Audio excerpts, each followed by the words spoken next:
चरितं यस्याः पवित्रं जीवनं तथा पवित्रता स्वरूपिण्यै तस्यै कुर्मो नमो नमः। या देवी सर्वभूतेषु श्रद्धारूपेण संस्थिता नमस्तस्यै नमस्तस्यै नमस्तस्यै नमो नमः।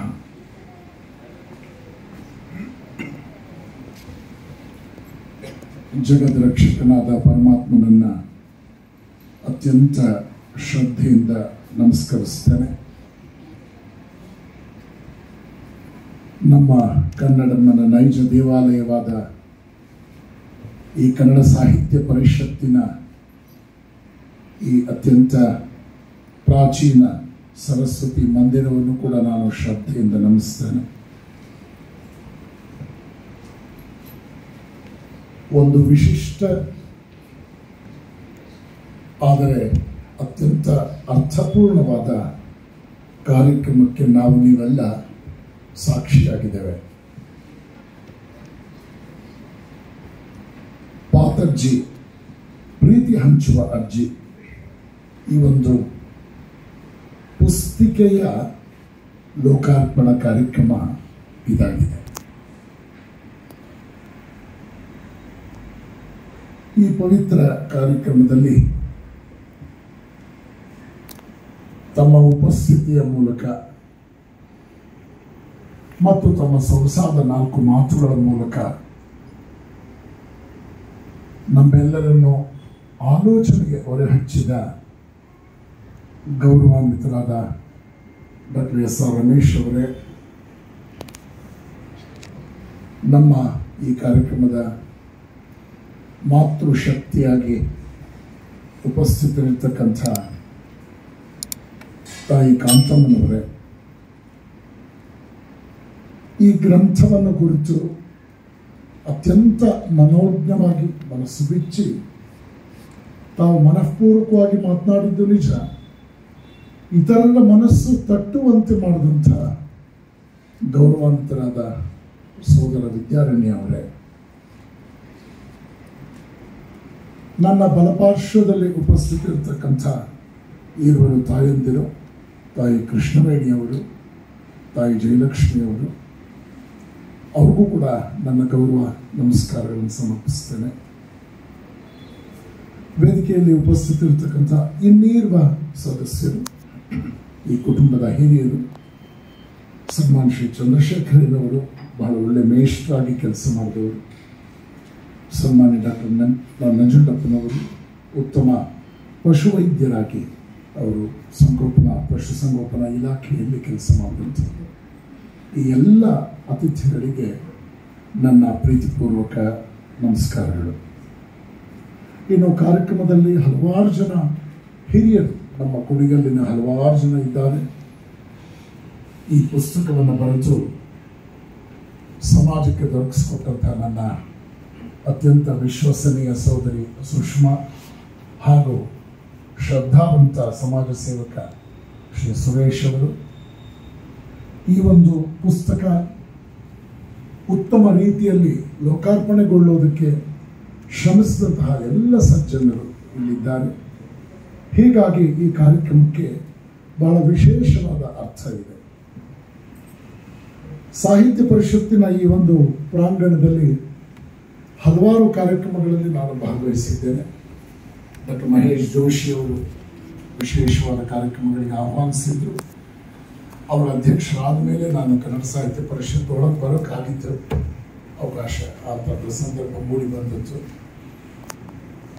ಅರಬರ ನಾಡಿನಲ್ಲಿ ಕನ್ನಡಿಗರು ಅನ್ನೋ ಪುಸ್ತಕವನ್ನು ಇದೇ ವೇದಿಕೆಯಲ್ಲಿ ನಾನು ಬಿಡುಗಡೆ ಮಾಡಿದ್ದೆ. ಇವತ್ತು ಮತ್ತೊಂದು ಪುಸ್ತಕದ ಬಿಡುಗಡೆಯಲ್ಲಿ ಭಾಗಿಯಾದದ್ದು ಬಹಳ ಸಂತೋಷದ ವಿಷಯ. ಕಾರ್ಯಕ್ರಮದ ಔಚಿತ್ಯ, ಈ ಒಂದು ಕಾರ್ಯದ ಹಿನ್ನೆಲೆಯಲ್ಲಿ ಕೆಲಸ ಮಾಡಿದಂತಹ ಎಲ್ಲ ಹಿರಿಯರ ಕುರಿತಾಗಿ ಕೃತಜ್ಞತಾ ಸಮರ್ಪಣೆ, ಇವೆಲ್ಲವೂ ಕೂಡ ಅಚ್ಚುಕಟ್ಟಾಗಿ ಮೂಡಿಬಂದಿದೆ. ಸನ್ಯಾಸಿಗಳಿಗೆ ಒಂದು ವಿಶೇಷ ಫ್ರೀಡಮ್ ಏನು ಅಂದರೆ ಆಶೀರ್ವಚನ ಅಂತ. ಅಂದ್ರೆ ನಮಗೊಂದು ಫ್ರೀಡಮ್ ಇದೆ. ಈಗ ಸಮಾಜಕ್ಕೆ ಕನೆಕ್ಟ್ ಆಗುವಂತಹ 4 ಮಾತುಗಳನ್ನ ನಾವು ನಿಮ್ಮ ಮಡಲಿಗೆ ಹಾಕಿಬಿಟ್ರೆ ನಮ್ಮ ಒಡಲಿಗೂ ಸ್ವಲ್ಪ ತಂಪಾಗುತ್ತೆ. ಹೀಗಾಗಿ ಬಹಳ ಸಂತೋಷವಾಗಿ ಕೆಲವು ವಿಚಾರಗಳನ್ನು ನಿಮ್ಮ ಜೊತೆ ಹಂಚಿಕೊಳ್ಬೇಕು ಅನ್ನುವಂತಹ ಮನೋಸ್ಥಿತಿಯಲ್ಲಿ ನಾವಿದ್ದೇನೆ. ಮೊದಲನೇದಾಗಿ ಕೃತಜ್ಞತೆಗಳನ್ನು ಸಮರ್ಪಿಸಿದ್ರು ಇರುವರು ಹಿರಿಯ ದಂಪತಿಗಳಿಗೆ, ತಾಯಿ ಕಾಂತಮ್ಮ ಮತ್ತು ಶ್ರೀಮಾನ್ ರಮೇಶ್ ಅವರು ತಮ್ಮ ಬದುಕಿನ ಉದ್ದಕ್ಕೂ ಕೂಡ let our work speak louder than our words ಅನ್ನೋದನ್ನ ಆದರ್ಶವಾಗಿ ಇಟ್ಕೊಂಡು ಬದುಕಿದ್ರು. ಖಾಲಿ ಪಾತ್ರೆ ತುಂಬಾ ಶಬ್ದ ಮಾಡುತ್ತೆ, ಅರ್ಧಂಬರ್ಧ ತುಂಬಿದಂತಹ ಕೊಡ ಗಲಾಟೆ ಮಾಡುತ್ತೆ, ತುಂಬಿದ ಕೊಡ ತುಳ್ಕೋದಿಲ್ಲ ಅನ್ನೋ ಗಾದೆ ಈ ಕಾಲಕ್ಕೂ ನಮಗೇನಾದರೂ ಸರಿಯಾಗಿ ಅರ್ಥ ಆಗಬೇಕು ಅಂದ್ರೆ ನಾವು ಸರಿಯಾದ ಅಡ್ರೆಸ್ನಲ್ಲಿ ಇಂಥವ್ರು ನೋಡಿದಾಗ ಆಗುತ್ತೆ. ಈರುವರು ದಂಪತಿಗಳು ಈರುವರು ಅತ್ಯದ್ಭುತವಾದ ರೀತಿಯಲ್ಲಿ ಸಮಾಜದ ಭಾವ ಪ್ರಪಂಚವನ್ನು ಗೆದ್ದಿದ್ದಾರೆ. ಜನ ಒಂದು ಕಡೆ ಅವರ ಸಹಾಯ ಪಡೆದು ಎದೆ ತಟ್ಟುಕೊಂಡು ನಾನೇನೋ ಒಂದು ಕಿಂಚಿತ್ ಸಾಧಿಸೋದಕ್ಕೆ ಸಾಧ್ಯ ಆಯಿತು ಈ ಪುಣ್ಯಾತ್ಮರ ಸಹಕಾರದಿಂದ ಅಂತ ಧನ್ಯತೆಯಿಂದ ಅವರು ಬೀಗಿದ್ರೆ, ಮತ್ತೊಂದು ಕಡೆ ನಾವು ಮಾಡಿದಂತಹ ಒಂದು ಸತ್ಕಾರ್ಯ ಸಾರ್ಥಕ ಆಯ್ತಲ್ಲ ಅನ್ನೋ ಧನ್ಯತೆಯಲ್ಲಿ ಬೀಗ್ತಾ ಇರ್ತಕ್ಕಂಥ ದಾತಾರರು ಅವರಾಗಿದ್ದಾರೆ. ಹೀಗಾಗಿ ಕಾರ್ಯಕ್ರಮದಲ್ಲಿ ಇದೊಂದು ಅಂಶವನ್ನು ಬಹಳ ಮುಖ್ಯವಾಗಿ ಅವರು ಸುಷ್ಮಾ ಮತ್ತು ಸುರೇಶ್ ಇದನ್ನು ಅಳವಡಿಸಿದ್ದು ಬಹಳ ಸಂತೋಷದ ವಿಚಾರ. ಇನ್ನು ವಿದ್ಯಾರಣ್ಯರ ಅತ್ಯುತ್ತಮವಾದ ಆ ವಾಗ್ಝರಿ ಮಾತುಗಳ ಒಂದು ಸರಣಿ ಸಭೆಯಲ್ಲಿ ಹಲವಾರು ರೀತಿಯಲ್ಲಿ ಈ ಪುಸ್ತಕದ ಲೇಖಕರಾದ ಸುಷ್ಮಾ ನೆನ್ನೆ ಮೊನ್ನೆಯವರಲ್ಲ, ಕಟ್ ಅಂಡ್ ಪೇಸ್ಟ್ ಇಲ್ಲ, ಅನುಭವದ ನುಡಿಗಳನ್ನು ಬದುಕಿನಲ್ಲಿ ಹತ್ತಿರ ಕಂಡುಕೊಂಡು ಅವುಗಳಿಗೆ ಸುಂದರವಾದ ಅಕ್ಷರ ರೂಪವನ್ನು ಕೊಟ್ಟು ಈ ರೀತಿಯಲ್ಲೂ ಕೂಡ ವಾಕ್ಪೂಜೆಯನ್ನು ಅಕ್ಷರ ಪೂಜೆಯನ್ನು ಮಾಡಬಹುದು ಅನ್ನೋದನ್ನ ತೋರಿಸ್ಕೊಟ್ರು ಅನ್ನೋದನ್ನ ವಿದ್ಯಾರಣ್ಯರ ಮಾತುಗಳಲ್ಲಿ ನಾವೆಲ್ಲರೂ ಕೇಳಿ ಬಹಳ ಸಂತೋಷ ಪಡ್ತೀವಿ. ಇದೆಲ್ಲದರ ನಡುವೆ ಕಾರ್ಯಕ್ರಮದಲ್ಲಿ ಕೆಲವು ಇಣುಕು ನೋಟುಗಳು ಬಂತು. ಏನದು ಅಂದರೆ, ಬೆಂಗಳೂರಿನಲ್ಲಿ ಕೌಟುಂಬಿಕ ಸಂಬಂಧಗಳನ್ನು ಇಷ್ಟು ಅಚ್ಚುಕಟ್ಟಾಗಿ ಇಟ್ಕೊಳ್ಳೋಕೆ ಸಾಧ್ಯವೇ? ಇಲ್ಲಿ ಬಂದಿರೋರಲ್ಲಿ 50% ಜನ ಸುಷ್ಮಾ ಅವರ ಬಂಧುಗಳನ್ನು ಬರಮಾಡ್ಕೊಳ್ಳೋದಷ್ಟು ಸುಲಭ ಅಲ್ಲ. ಒಂದು ಮಾತೇ ಇದೆ, ಬಂಧುಗಳು ಆಗುವರೆಂದು ಬಾಯಿ ತೆರೆದು ಕುಳಿತೇ ನಮ್ಮ ಬಂಧು ತಿಂದೇ ಹೋದರು ಅಂತ ಈ ಹಾಡು ಪೂಜ್ಯ ಸ್ವಾಮಿ ಪುರುಷೋತ್ತಮಾಂಜಿಯವರು ಬರೆದದ್ದು 32 ವರ್ಷದ ಹಿಂದೆ. ಈ ಹಾಡು ಕೇಳಿದ ಮೇಲೆ ಒಬ್ಬಳು ಯುವತಿ ಬಂದು, ಸ್ವಾಮೀಜಿ ಹಾಗೆ ನೀವು ಡೈರೆಕ್ಟಾಗಿ ಟಾರ್ಗೆಟ್ ಮಾಡಬಾರ್ದು, ಬಂದು ತಿಂದೇ ಹೋದರು ಅಂತ ನೀವು ಹೇಳಿದ್ರಲ್ಲ, ನೆಂಟರು ನಮ್ಮ ಮನೆಗೆ ಬರಬೇಕಾ ಬೇಡವಾ ಅಂತ ಯುವತಿ ಕೇಳಿದ್ಲು ಸ್ವಾಮೀಜಿಯವ್ರನ್ನ. ಸ್ವಾಮೀಜಿಯವರು ಒಂದು ಕ್ಷಣ ಯೋಚನೆ ಜಾರದರು, ಹೌದಲ್ವಾ, ಯಾರ್ಯಾರ ಮನಸ್ಸು ಏನೇನು ತೊಂದರೆ ಆಗಿದೆಯೋ ಅಂತ. ವಯಸ್ಸಾದ ಪಾತಜ್ಜಿ ಅಂತ ಅಜ್ಜಿಯೊಬ್ರು ಬಂದರು ಅನ್ಸುತ್ತೆ. ಅವ್ರು ಬಂದು ಗುರುಗಳು ಹೇಳಿದ್ರಂತೆ, ಗುರುಗಳೇ ಹಾಡು ಬಹಳ ಸೊಗಸಾಗಿತ್ತು, ವಾಸ್ತವ ಸಂಗತಿಯನ್ನೇ ನೀವು ಹೇಳಿದ್ದೀರಿ, ಆದರೆ ಬಂದು ತಿಂದೇ ಹೋದ್ರು ತೊಂದರೆ ಇಲ್ಲ, ಬಂದು ಕೊಂದೇ ಹೋದ್ರು ಅಂತ ಆ ಅಜ್ಜಿ ಹೇಳ್ತೀನಿ. ಆಕೆಗೆ ಆ ಕೃತಜ್ಞತೆ ಅನ್ನೋದು ಸಮಾಜದಲ್ಲಿ ಬಹಳ ನೋಡೋದು ಬಹಳ ಕಷ್ಟ ಆಗಿತ್ತು ಅನ್ಸುತ್ತೆ. ಮನ್ವೇ ಆಗೋಗಿತ್ತು ಆಕೆಯ ಸೇವಾ ಒಂದು ಪ್ರಕ್ರಿಯೆ ಅಂತ ಅನಿಸುತ್ತೆ. ಹೀಗಾಗಿ ಆ ಬಂಧುಗಳನ್ನು ಕರೆಸ್ಕೊಳ್ಳೋದಿದೆಯಲ್ಲ, ಅವ್ರ ಮಧ್ಯದಲ್ಲಿ ಸೈ ಅನಿಸ್ಕೊಳ್ಳೋದಿದೆಯಲ್ಲ, ಅದು ಸಾಮಾನ್ಯ ಸಂಗತಿ ಅಲ್ಲ. ಹೀಗಾಗಿ ನೋಡಿ, ಕೌಟುಂಬಿಕವಾಗಿಯೂ ಕೂಡ ನಾವೆಷ್ಟು ಚೆನ್ನಾಗಿ ಒಂದು ಸಂತೋಷದ ಸಂಭ್ರಮವನ್ನು ನಮ್ಮದಾಗಿ ಕಟ್ಟಿಕೊಳ್ಳಬಹುದು ಅನ್ನೋದಕ್ಕೆ ಇವತ್ತಿನ ಕಾರ್ಯಕ್ರಮ ಸಾಕ್ಷಿಯಾಯಿತು. ಇನ್ನು ಕೃತಜ್ಞತೆಯಿಂದ ಬಹಳಷ್ಟು ಜನರನ್ನ ಸ್ಮರಿಸಿದ್ರು. ರವೇಜ್ಜಿ, ಮಹಾಲಕ್ಷ್ಮಮ್ಮ ಅವರು ಅದೆಷ್ಟು ಪ್ರೀತಿ ಕೊಟ್ಟಿದ್ರು. ಇನ್ನು ಅವ್ರ ಬಗ್ಗೆ ಸಾಕಷ್ಟು ತಿಳ್ಕೊಳ್ಳೋದಿದೆ. ವಂದನಾರ್ಪಣೆ ಆದಮೇಲೆ ಏನೋ ಬಾಕ್ಸ್ ಓಪನ್ ಮಾಡ್ತೀನಿ ಅಂತ ಹೇಳಿದ್ದಾರೆ. ನಮ್ಮಲ್ಲಿ ಕೂತಿರೋರೆಲ್ಲ ಎಷ್ಟೋ ಜನಕ್ಕೆ ಒಂದು ರೀತಿಯಲ್ಲಿ ಸ್ವಿಸ್ ಬ್ಯಾಂಕ್ ಓಪನ್ ಆಗುತ್ತೆ ಅನ್ನೋದಕ್ಕಿಂತಲೂ ಕುತೂಹಲ ಇಲ್ಲಿ ಕ್ರಿಯೇಟ್ ಆಗ್ಬಿಟ್ಟಿದೆ. ಏನೇನಿರ್ಬೋದು ಮಹಾಲಕ್ಷ್ಮಮ್ಮನವರ ಆ ಪೆಟ್ಟಿಗೆನಲ್ಲಿ ಅನ್ನೋದ್ರ ಬಗ್ಗೆ ನಾನು ಪಕ್ಕದಲ್ಲಿ ಕೂತಿದ್ದ ಅವ್ರಿಬ್ರು ಮಕ್ಕಳನ್ನು ಕೆಣಕದೆ ಏನಾದರೂ ಕ್ಲೂ ಸಿಗುತ್ತಾ ಅಂತ. ನಮ್ಮೆಲ್ಲರ ಮನೇಲಿ ನಮ್ಮ ಅಮ್ಮ ಇರ್ತಿದ್ರು, ಆ ಪೆಟ್ಟಿಗೆ ಇದೆ ಅಂತ ಹೇಳಿ ಅಲ್ಲಿಗೆ ನಿಲ್ಸಿದ್ರು. ಅಂದ್ರೆ ಅವರು ಕೂಡ ತಮ್ಮ ಸೊಸೈಟಿ ಸಪೋರ್ಟ್ ಆಗಿ ನಿಂತರು ಅಂತ ಇಟ್ಕೊಳ್ಳಿ. ಒಳ್ಳೆ ಕಾಲ. ಇದೆಲ್ಲದರ ಹಿನ್ನೆಲೆಯಲ್ಲಿ ವಿದ್ಯಾರಣ್ಯ ಅವರು ಒಂದು ಮಾತು ಹೇಳಿದ್ರು, ಈ ಪುಸ್ತಕವನ್ನು ಸಾಹಿತ್ಯಾತ್ಮಕವಾಗಿ ಓದ್ತೀರಾ, ಗ್ರಾಮ್ಯ ಶೈಲಿ ಅರ್ಥ ಮಾಡ್ಕೊಳ್ತೀರಾ, ಜೀವನದ ವಾಸ್ತವಿಕತೆಗೆ ತೆರೆದಿಟ್ಕೊಳ್ತೀರಾ, ನಿಮ್ಗೆ ಸಾಧ್ಯ ಇದ್ರೆ ಅದನ್ನು ಆಧ್ಯಾತ್ಮಿಕ ದೃಷ್ಟಿಕೋನದಿಂದ ವಿಶ್ಲೇಷಿಸೋದಕ್ಕೆ ಸಾಧ್ಯ ಇದೆಯಾ, ಯಾವ ರೀತಿಯಲ್ಲಿ ಬೇಕಾದರೂ ಕೂಡ ಇದನ್ನು ನೀವು ಆನಂದಿಸಬಹುದು ಅನ್ನೋ ಫ್ರೀಡಮ್ ಅನ್ನ ವಿದ್ಯಾರಣ್ಯರು ಈಗ ಈ ಸಭೆಯಲ್ಲಿ ಬಹಳ ಪ್ರೀತಿಯಿಂದ ಮಾತನ್ನು ಹೇಳಿದ್ದಾರೆ. ನಾವು ಮೇ ತಿಂಗಳ 4ನೇ ತಾರೀಕು ವಿದ್ಯಾರಣ್ಯರ ಜಯಂತಿ ಕಾರ್ಯಕ್ರಮ, ನಾನು ಹಾಸನಕ್ಕೆ ಹೋಗ್ತಾ ಇದ್ದೇನೆ. ಸೊ 1.5 ತಿಂಗಳ ಮೊದಲ ವಿದ್ಯಾರಣ್ಯರ ಮಾತುಗಳು ನನಗೆ ಬಹಳ ಸಂತೋಷ ಆಯಿತು. ಇನ್ನು ಪುಸ್ತಕದ ಬಗ್ಗೆ ಆ ವಿನ್ಯಾಸ, ನಮ್ಮ ರಾಘವೇಂದ್ರ ಏನೇ ವಿನ್ಯಾಸ ಮಾಡಿದ್ರು ಕೂಡ ನಮ್ಮ ರಾಮಕೃಷ್ಣಾಶ್ರಮಗಳ ಪರಂಪರೆಯಲ್ಲಿ ಎತ್ತಿದ ಕೈ ಸೈ ಅನಿಸ್ಕೊಂಡಂತಹ ಒಬ್ಬ ದಿಟ್ಟ ಗ್ರಾಫಿಕ್ಸ್ ಎಕ್ಸ್ಪರ್ಟ್ ರಾಘವೇಂದ್ರ ಕೇವಲ ತಾನು ಕಲೆಯನ್ನ ಕರಗತ ಮಾಡಿಕೊಂಡಿದ್ದಷ್ಟೇ ಅಲ್ಲ, ಅದನ್ನು ಸಮರ್ಥನೀಯವಾಗಿ ಅರ್ಥೈಸೋದಿದೆಯಲ್ಲ, ಅದು ಬಹಳ ಕಷ್ಟ. ಅತ್ಯುತ್ತಮ ಬರಹಗಾರರು ನಮ್ಮಲ್ಲಿದ್ದಾರೆ, ಆದರೆ ಅವರು ಅತ್ಯಂತ ನೀರಸ ಉಪನ್ಯಾಸಕರು ಅಂತ ಅವರು ಪರಿಚಯಿಸಲಾಗ್ತಾರೆ. ಬಹಳ ದೊಡ್ಡ ಪುಸ್ತಕಗಳನ್ನು ಕೆಲವರು ಬರೆಯಲಿಲ್ಲ, ಆದರೆ ಅವರು ಅತ್ಯುತ್ತಮ ವಾಗ್ಮಿಗಳಾಗಿದ್ದರು ಅನ್ನೋದನ್ನು ಕೂಡ ನಾವು ಇತಿಹಾಸದಲ್ಲಿ ಕೇಳ್ತೇವೆ. ನಮ್ಮ ರಾಘವೇಂದ್ರ ಬಹಳ ಸೊಗಸಾಗಿ ಇದರ ಒಂದು ವಿನ್ಯಾಸವನ್ನು ಮಾಡಿದ್ದಾರೆ. ಅವರ ಸೇವೆಯನ್ನು ಕೂಡ ನಾನು ಅತ್ಯಂತ ಪ್ರೀತಿಯಿಂದ ನೆನಪು ಮಾಡಿಕೊಳ್ತೇನೆ. ಇದು ನನ್ನ ಪೀಠಿಕೆಯ ನುಡಿಗಳು. ಇನ್ನು ನೇರವಾಗಿ ನೀವು 4 ಮಾತು ನಿಮ್ಮ ಮನಸ್ಸಿನಲ್ಲಿ ತುಂಬಿಕೊಂಡು ಹೋಗಬೇಕು. ಅಂಥ ವಿಷಯ 4 ವಿಚಾರಗಳನ್ನು ನಿಮ್ಮ ಮುಂದೆ ಹಂಚಿಕೊಳ್ಳುವುದು ಈಗ ನನ್ನ ಕರ್ತವ್ಯ. ಮೊದಲನೇದಾಗಿ, ನಮ್ಮ ಎಲ್ಲ ಹಿರಿಯರೂ ಕೂಡ ಬಹಳ ವಿಶೇಷವಾಗಿ ಆಶಿಸಿದ್ದು ನಮ್ಮದು ಜ್ಞಾನದಾಹಿ ಸಮಾಜ ಆಗಬೇಕು. ಜ್ಞಾನದಾಹಿ ಸಮಾಜ ಆಗಬೇಕು. ನಾವು ಜೀವನವನ್ನು ಸರಿಯಾಗಿ ಅರ್ಥ ಮಾಡಿಕೊಳ್ಳದೆ ಇದ್ರೆ ಜೀವನದ ವ್ಯಾಪ್ತತೆ, ವೈಶಾಲ್ಯತೆ ನಮ್ಗೆ ಅರ್ಥ ಆಗುವುದಿಲ್ಲ. ನೋಡಿ, ಸ್ವಾಧ್ಯಾಯ ಪ್ರವಚನಾಭ್ಯಾಂ ನ ಪ್ರಮದಿತವ್ಯಂ, ಇದು ತೈತ್ತಿರೀಯ ಉಪನಿಷತ್ತಿನಲ್ಲಿ ಬರುವ ಒಂದು ಅಧ್ಯಾಯ. ಆಚಾರ್ಯೋಪದೇಶ ಅಂತಕ್ಕಂಥದ್ದು ಅಲ್ಲಿ ಮೂಡಿ ಬಂದಂಥ ಒಂದು ಮಾತು. ಇದು ಈ ಆಚಾರ್ಯೋಪದೇಶ ಅಂತಕ್ಕಂಥದ್ದು ಜಗತ್ತಿನ ಮಾನವ ಸಂಕುಲದಲ್ಲಿ ಮೂಡಿ ಬಂದ ಮೊಟ್ಟ ಮೊದಲ ಘಟಿಕೋತ್ಸವ ಉಪನ್ಯಾಸ. ನಮ್ಗೆ ಗೊತ್ತಿಲ್ಲ, ಇವತ್ತಿನ ಘಟಿಕೋತ್ಸವ ಉಪನ್ಯಾಸಗಳು ತುಂಬ ಕೇಳಿದ್ದೀನಿ ನಾನು. ಅಷ್ಟೇ ಅಲ್ಲ, ನಾನು ಎದುರುಗಡೆ ಇರ್ತಕ್ಕಂಥ ಸಂಸ್ಕೃತ ವಿಶ್ವವಿದ್ಯಾನಿಲಯದ, ಕರ್ನಾಟಕ ರಾಜ್ಯ ಸಂಸ್ಕೃತ ವಿಶ್ವವಿದ್ಯಾನಿಲಯದ 7ನೇ ಘಟಿಕೋತ್ಸವದಲ್ಲಿ ದಿಕ್ಸೂಚಿ ಭಾಷಣ ಮಾಡಿದ್ದೇನೆ. ಆಹ್ವಾನಿತನಾಗಿ ಸ್ವಾಧ್ಯಾಯ ಪ್ರವಚನಾಭ್ಯಾಂ ನ ಪ್ರಮದಿತವ್ಯಂ, ಋಷಿವಾಣಿ ಇದು. ಇದರರ್ಥ ಏನು?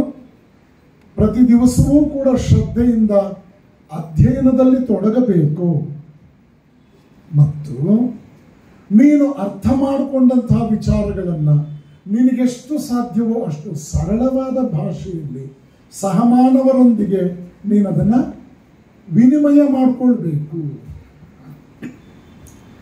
ಅವರಿಗೆ ಹಂಚಬೇಕು. ಸಮಾಜದಲ್ಲಿ ಉನ್ನತ ಚಿಂತನೆಗಳು ಹರಡೋದೇ ಹೀಗೆ. ಉನ್ನತ ವಿಚಾರಗಳನ್ನು ಗ್ರಹಿಸದೇ ಇದ್ರೆ ನಮ್ಮ ಮನಸ್ಸು ಮುನ್ಸಿಪಾಲಿಟಿಯ ಕಸದ ತೊಟ್ಟಿ. ಶ್ರೇಷ್ಠ ವಿಚಾರಗಳನ್ನು ನಾವು ಗ್ರಹಿಸ್ತಾ ಬಂದ್ರೆ ಅದು ಮಲ್ಲಿಗೆಯ ಬುಟ್ಟಿ. ನೀವು ಆಲೋಚನೆ ಮಾಡಿ ನೋಡಿ, ಮನುಷ್ಯ ಉನ್ನತ ವಿಚಾರಗಳ ನಡುವೆ ಅದೆಷ್ಟು ಪ್ರಬುದ್ಧನಾಗಿ ಬೆಳೆಯೋದಕ್ಕೆ ಸಾಧ್ಯ ಇದೆ. ಆದ್ದರಿಂದಲೇ ನಾಲೆಡ್ಜ್ ಈಸ್ ಪವರ್ ಅಂತ ಕರೆದದ್ದು. ನಾಲೆಡ್ಜ್ ಅಂತಕ್ಕಂಥದ್ದು ಎಲ್ಲಿಂದ ಬರುತ್ತೆ? ಇನ್ಫಾರ್ಮೇಶನ್ ಇಂದ ಬರುತ್ತೆ. ನಾಲೆಡ್ಜ್ ಹಂತದಲ್ಲೇ ಅದು ನಿಲ್ಲಬಾರ್ದು, ವಿಸ್ಡಮ್ ಆಗಬೇಕು, ಪ್ರಜ್ಞಾವಂತಿಕೆ ಆಗಬೇಕು. ಗೋವಿಂದ ಶೆಟ್ಟರ್ ಬಗ್ಗೆ ಈಗ ತಾನೇ ನೆನಪು ಮಾಡಿಕೊಂಡ್ರು, ಕುಣಿಗಲ್ನ ಗೋವಿಂದ ಶೆಟ್ಟರ್ ಬಗ್ಗೆ. ಎಸ್ ಆರ್ ರಮೇಶ್ ಅವ್ರ ಬಗ್ಗೆ ನನಗೆ ಅಪಾರವಾದ ಸಂಬಂಧ, ಒಂದು ಸವಿನಯ ಸಂಬಂಧ, ಪ್ರೀತಿಪೂರ್ವಕ ಒಡನಾಟ. ನನಗೂ ಅವ್ರಿಗೂ ಒಂದು ಕಾಮನ್ ಫ್ಯಾಕ್ಟ್ರಿ ಇದೆ. ಏನು ಅಂದರೆ ನಾವು ಕುಣಿಗಲ್ನವರು ಅನ್ನೋದು ಒಂದು ವಿಚಾರ. ನನ್ನ ಕಾಯ ಕೋಲಾರ, ಕಾಯಕ ತುಮಕೂರು ಜಿಲ್ಲೆ, ಜೀವ ಕೋಲಾರದ್ದು, ಜೀವನ ಕಟ್ಟಿಕೊಟ್ಟಿದ್ದು ತುಮಕೂರು ಜಿಲ್ಲೆ. ಅವರು ಹೆಡ್ ಮಾಸ್ಟರ್ ಆಗಿ ಒಬ್ಬರು, ಅವ್ರ ಮೇಷ್ಟ್ರಾಗಿ ಒಬ್ಬರು ಇದ್ದರು, ರಾಮಸ್ವಾಮಿಗಳು ಅಂತ. ರಮೇಶ್ ಅವರು ವಿದ್ಯಾರ್ಥಿಯಾಗಿದ್ದಾಗ ರಾಮಸ್ವಾಮಿಗಳ ವೃತ್ತಿ ಜೀವನದ ಪ್ರಾರಂಭಿಕ ಹಂತ. ಅದೇ ರಾಮಸ್ವಾಮಿಗಳು ನನಗೆ ಪ್ರೈಮರಿ ಸ್ಕೂಲ್ನಲ್ಲಿ ಹೆಡ್ ಮಾಸ್ಟರ್.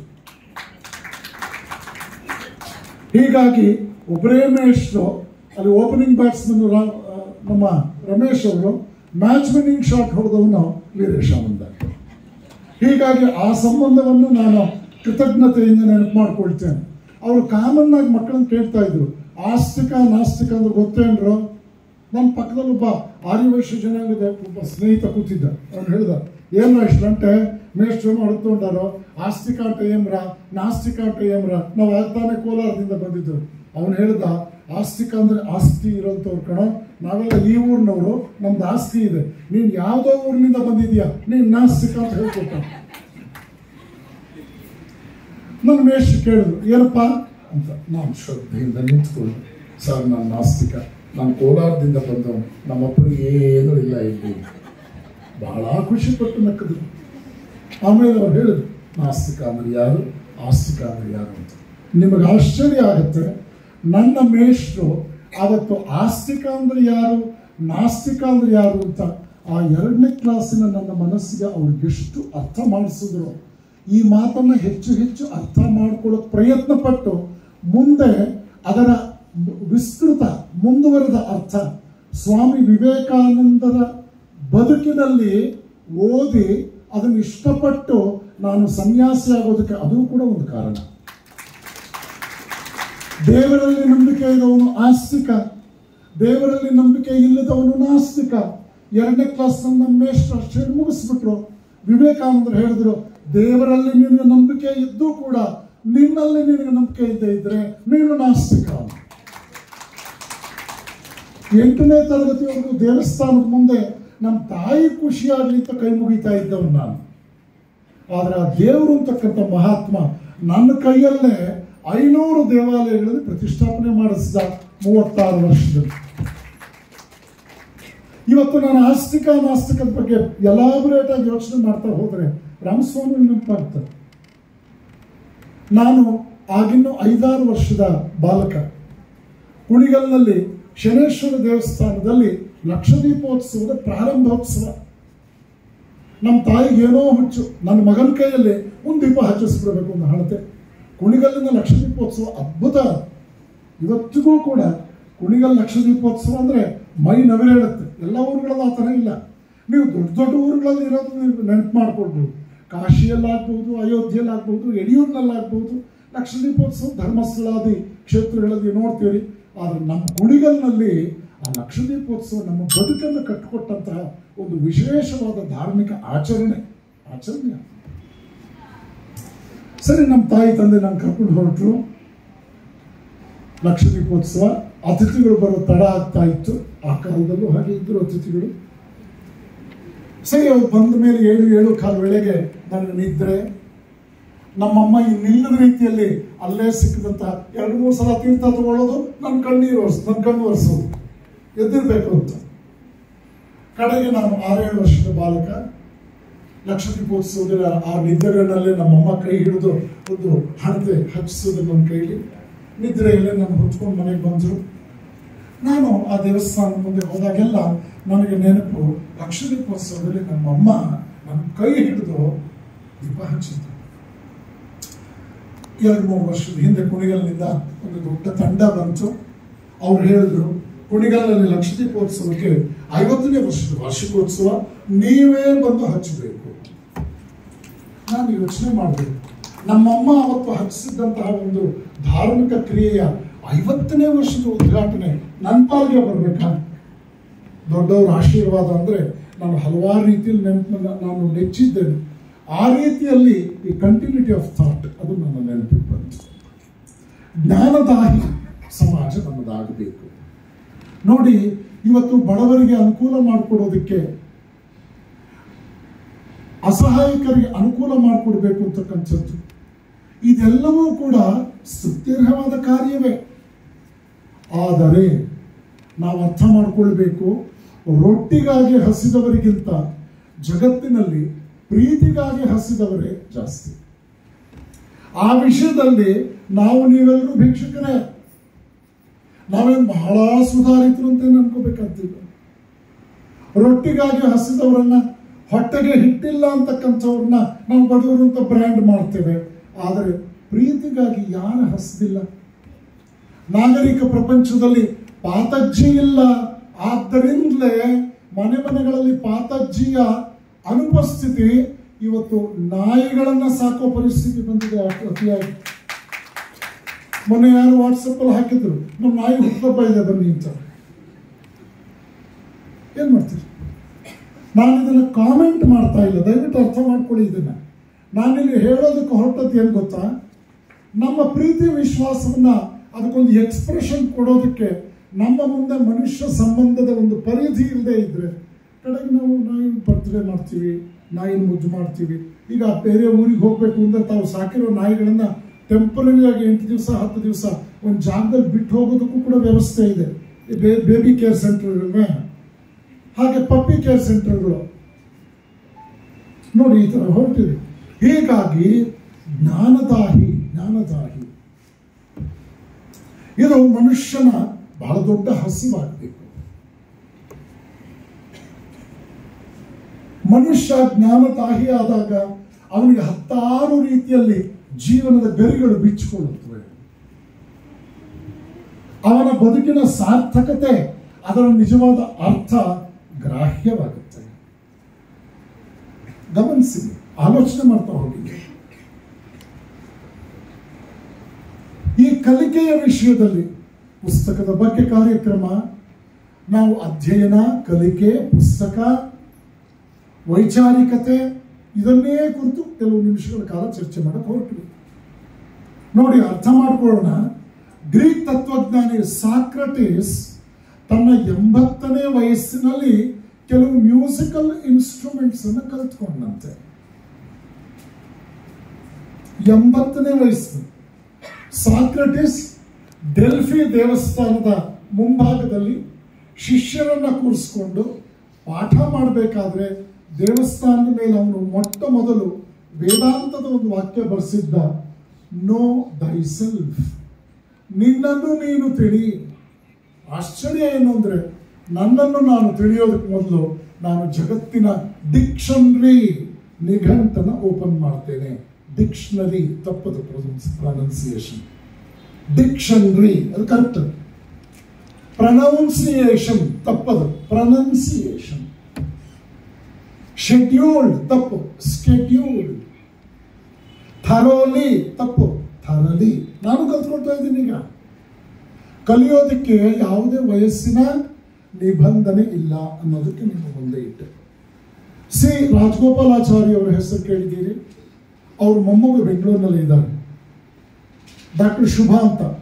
ನ್ಯಾಷನಲ್ ಕಾಲೇಜ್ನಲ್ಲಿ ಓದ್ದವರು, ನಾನು ಕೂಡ ಅದೇ ಕಾಲೇಜಿನಲ್ಲಿ ಓದಂಥವನು.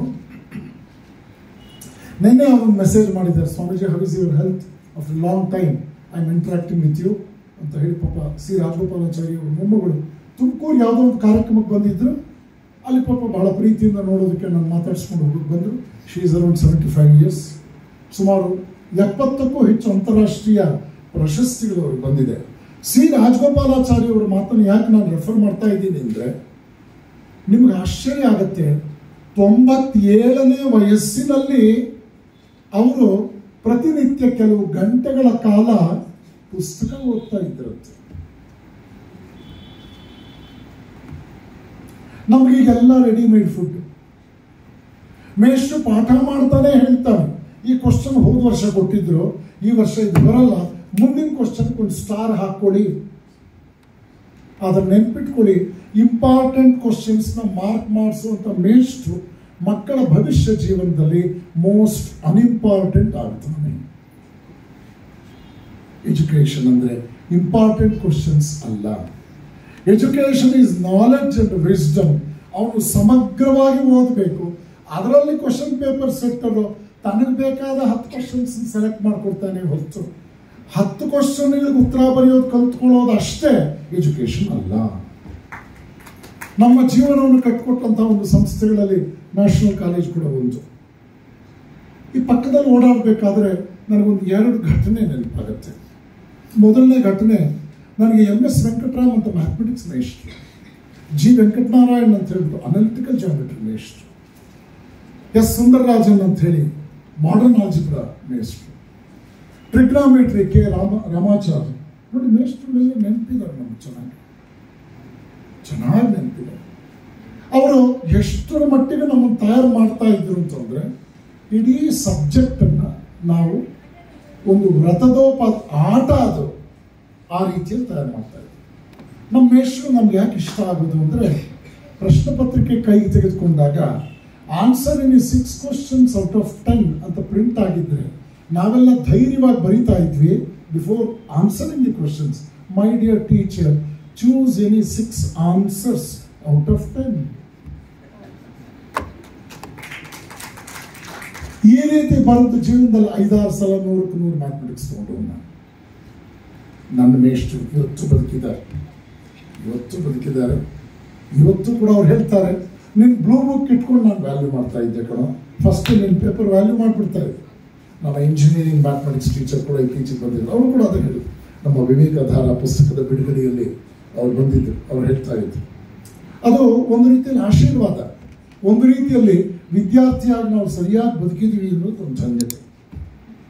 ನ್ಯಾಷನಲ್ ಕಾಲೇಜ್ ಮುಂದೆ ಬಂದಾಗ ಅದು ನೆನಪಾಗುತ್ತೆ. ಎರಡನೇದೊಂದು ಅಂತ ಹೇಳಿದೆ ನಾನು, ಇದೇ ಸ್ವಿಮ್ಮಿಂಗ್ ಪೂಲ್ನ ಅವತ್ತಿನ ಬಹಳ ದೊಡ್ಡ ರಾಜಕೀಯ ಧುರೀಣರು ಧುಮುಕಿ ಉದ್ಘಾಟನೆ ಮಾಡಿದ್ರು.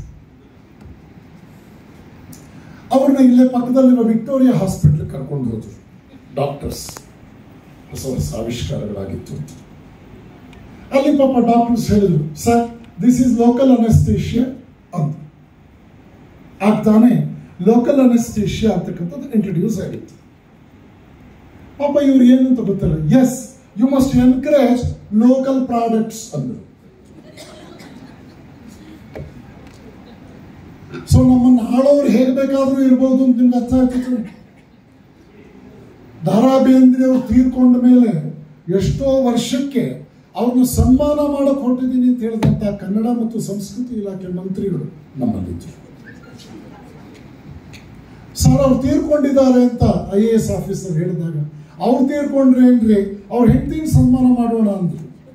ಸರ್ ಅವ್ರಿಗಿಂತಲೂ ಮೊದಲು ಅವ್ರ ಹೆಂಡತಿ ತೀರ್ಕೊಂಡಿದ್ದಾರೆ ಸರ್ ಅವ್ರ ಮೇಲೆ. ಇದನ್ನ ಸ್ವತಃ ವಾಮನ ಬೇಂದ್ರೆ ಅವರೇ ಒಂದು ಕಾರ್ಯಕ್ರಮದಲ್ಲಿ ಬಹಳ ಬೇಸರ ಪಟ್ಕೊಂಡು, ಇಂಥವ್ರನ್ನೆಲ್ಲ ನಾವು ಕನ್ನಡ ಮತ್ತು ಸಂಸ್ಕೃತಿ ಇಲಾಖೆ ಮಂತ್ರಿಗಳು ಮಾಡಿದ್ವಿ ನಮ್ಮ ಕರ್ನಾಟಕದಲ್ಲಿ ಇದನ್ನ ಅಂತ ಹೇಳಿದ್ರು. ಇನ್ನು ಹೆಚ್ಚು ಬೆಳೆಸುವಂಥ ಅವಶ್ಯಕತೆಯೂ ಇಲ್ಲ, ಆಸಕ್ತಿಯೂ ಇಲ್ಲ. ನಾವು ಇದು ಅರ್ಥ ಮಾಡ್ಕೊಂಡ್ರೆ ಸರ್, ಅಧ್ಯಯನ ಯಾಕೆ ಬೇಕು? 9 ಜನ ವಿವೇಕಿಗಳನ್ನು 10 ಜನ ಮಹಾಮೂರ್ಖರು ಆಳುವುದೇ ಪ್ರಜಾಪ್ರಭುತ್ವ. ಇವತ್ತು ನಾವು ನಂಬರ್ ಗೇಮ್, ಪ್ರಜಾಪ್ರಭುತ್ವ ಅಂದ್ರೆ it is not a member game, it is A number game.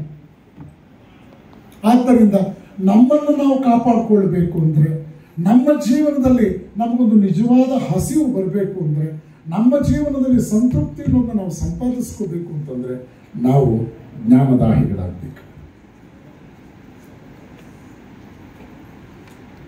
ಎಂತೆಂಥ ಮಹಾತ್ಮರು ಯಾವ ರೀತಿಯಲ್ಲಿ ತಮ್ಮ ಬದುಕನ್ನ ಒಂದು ಉನ್ನತವಾಗಿ ರೂಪಿಸ್ಕೊಂಡ್ರು ಅನ್ನೋದನ್ನ ನಾವು ಕಂಡಿವಿ. ಇಲ್ಲಿ ಒಂದು ಎಚ್ಚರಿಕೆ ಮಾತು ಇದೆ. ಎಷ್ಟೋ ಸಲ ನಾವು ಯಾವುದರ ಬಗ್ಗೆ ಬುದ್ಧಿವಂತಿಕೆಯಿಂದ ಮಾತನಾಡೋದಕ್ಕೆ ಆಗೋದಿಲ್ವೋ ಆಗ ಮೌನವಾಗಿರುವಂಥದ್ದು ಔಚಿತ್ಯಪೂರ್ಣ.